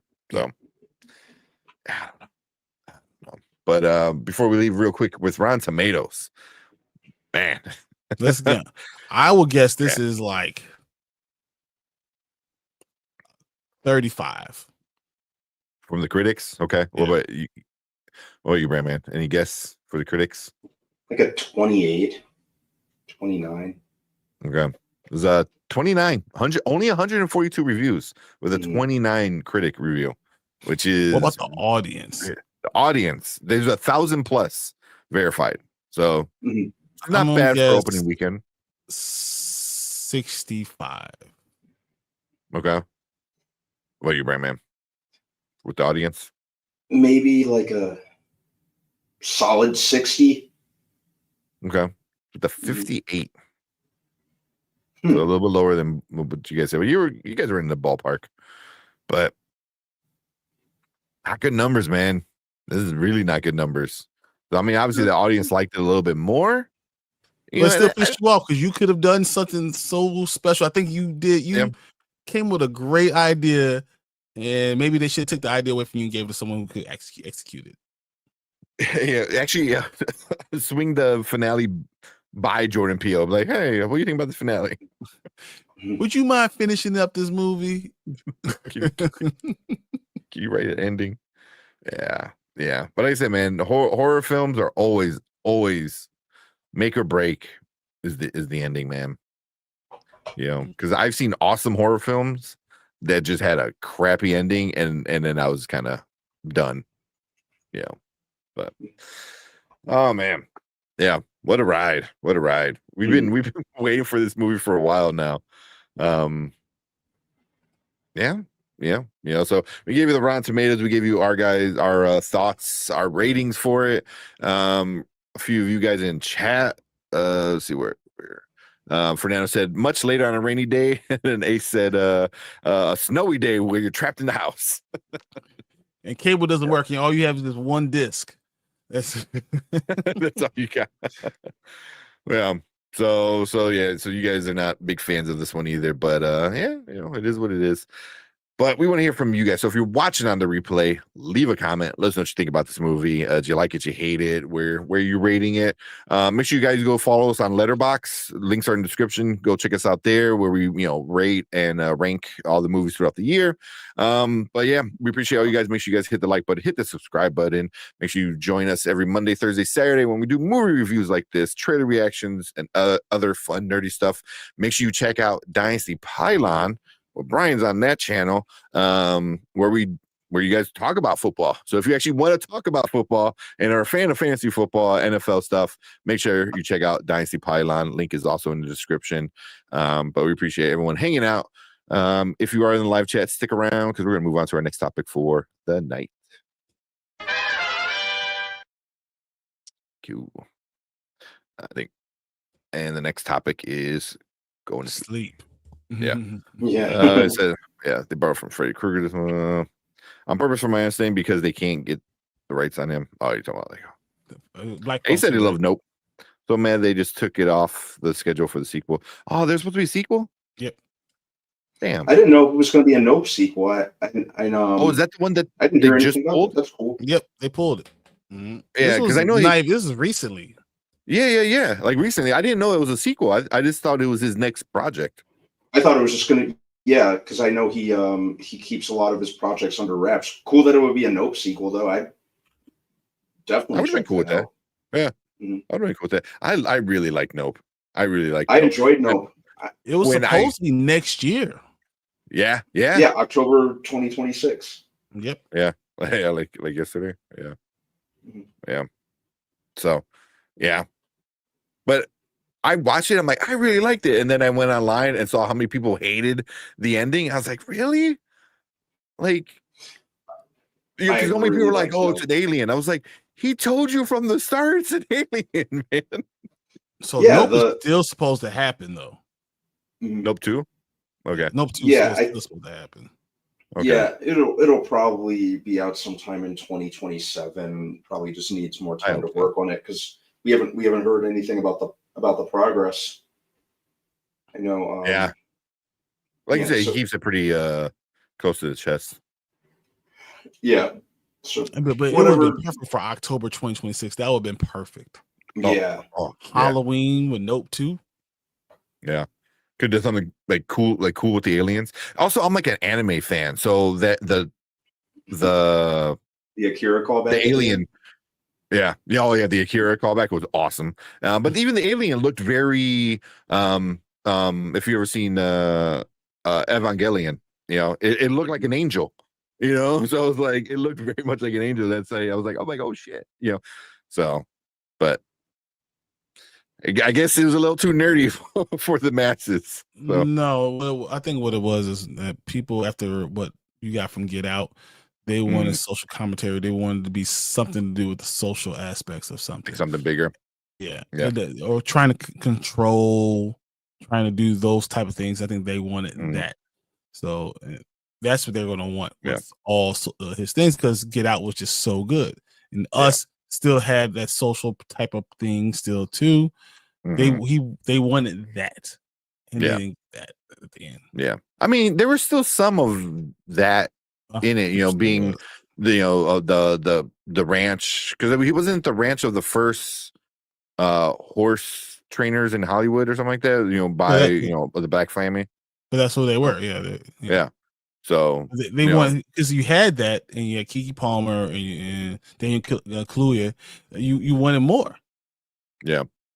So that, I think that's what they want. They thought they were going to get something with that, but I could understand Jordan Peele not wanting to be put in that box.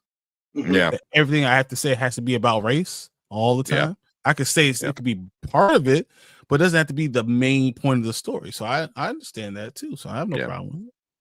Yeah, because I mean, like, obviously, like he talked about, I think being a black man in America with Get Out and stuff like that. But it also was like, he's also a nerd, man. Like, like he's a nerd that loves anime and loves, like, talking like Dungeons and Dragons. I don't know if he likes Dungeons and Dragons, but he likes nerdy shit, so like I felt like, I'm like, okay, he's able to like express his nerdy side of creativity with it, still having other stuff, but that's why Get Out is one of the greatest movies in black film structure in a long time, and Us wasn't as good, but it was, it still had that type of structure, and that's what people wanted. But what you're trying to do, honestly, is put him in a box, and he's not going for it, and I think that's commendable. I'm all about it.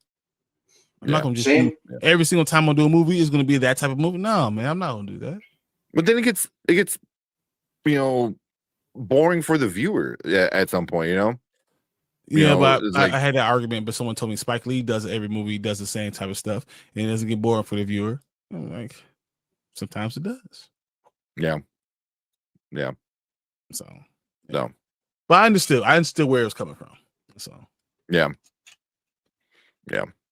It was obvious it was an alien. Yeah. From the beginning. From the beginning, they literally said it. Yeah. But again, like, he did a good job at like pretending, when he was in the barn with the fake aliens, like that was scary as shit. Like, that was a scary scene that was done really well, and it was fake. Yeah. Oh my God, that scared the shit out of me, man. Yeah, they like I audibly like went in the theater. Oh crap. Yeah. So I didn't say anything. I said nope. He's like, I'm going to get popcorn. Yeah. But you don't want to be stuck doing only one kind of movie. Yeah.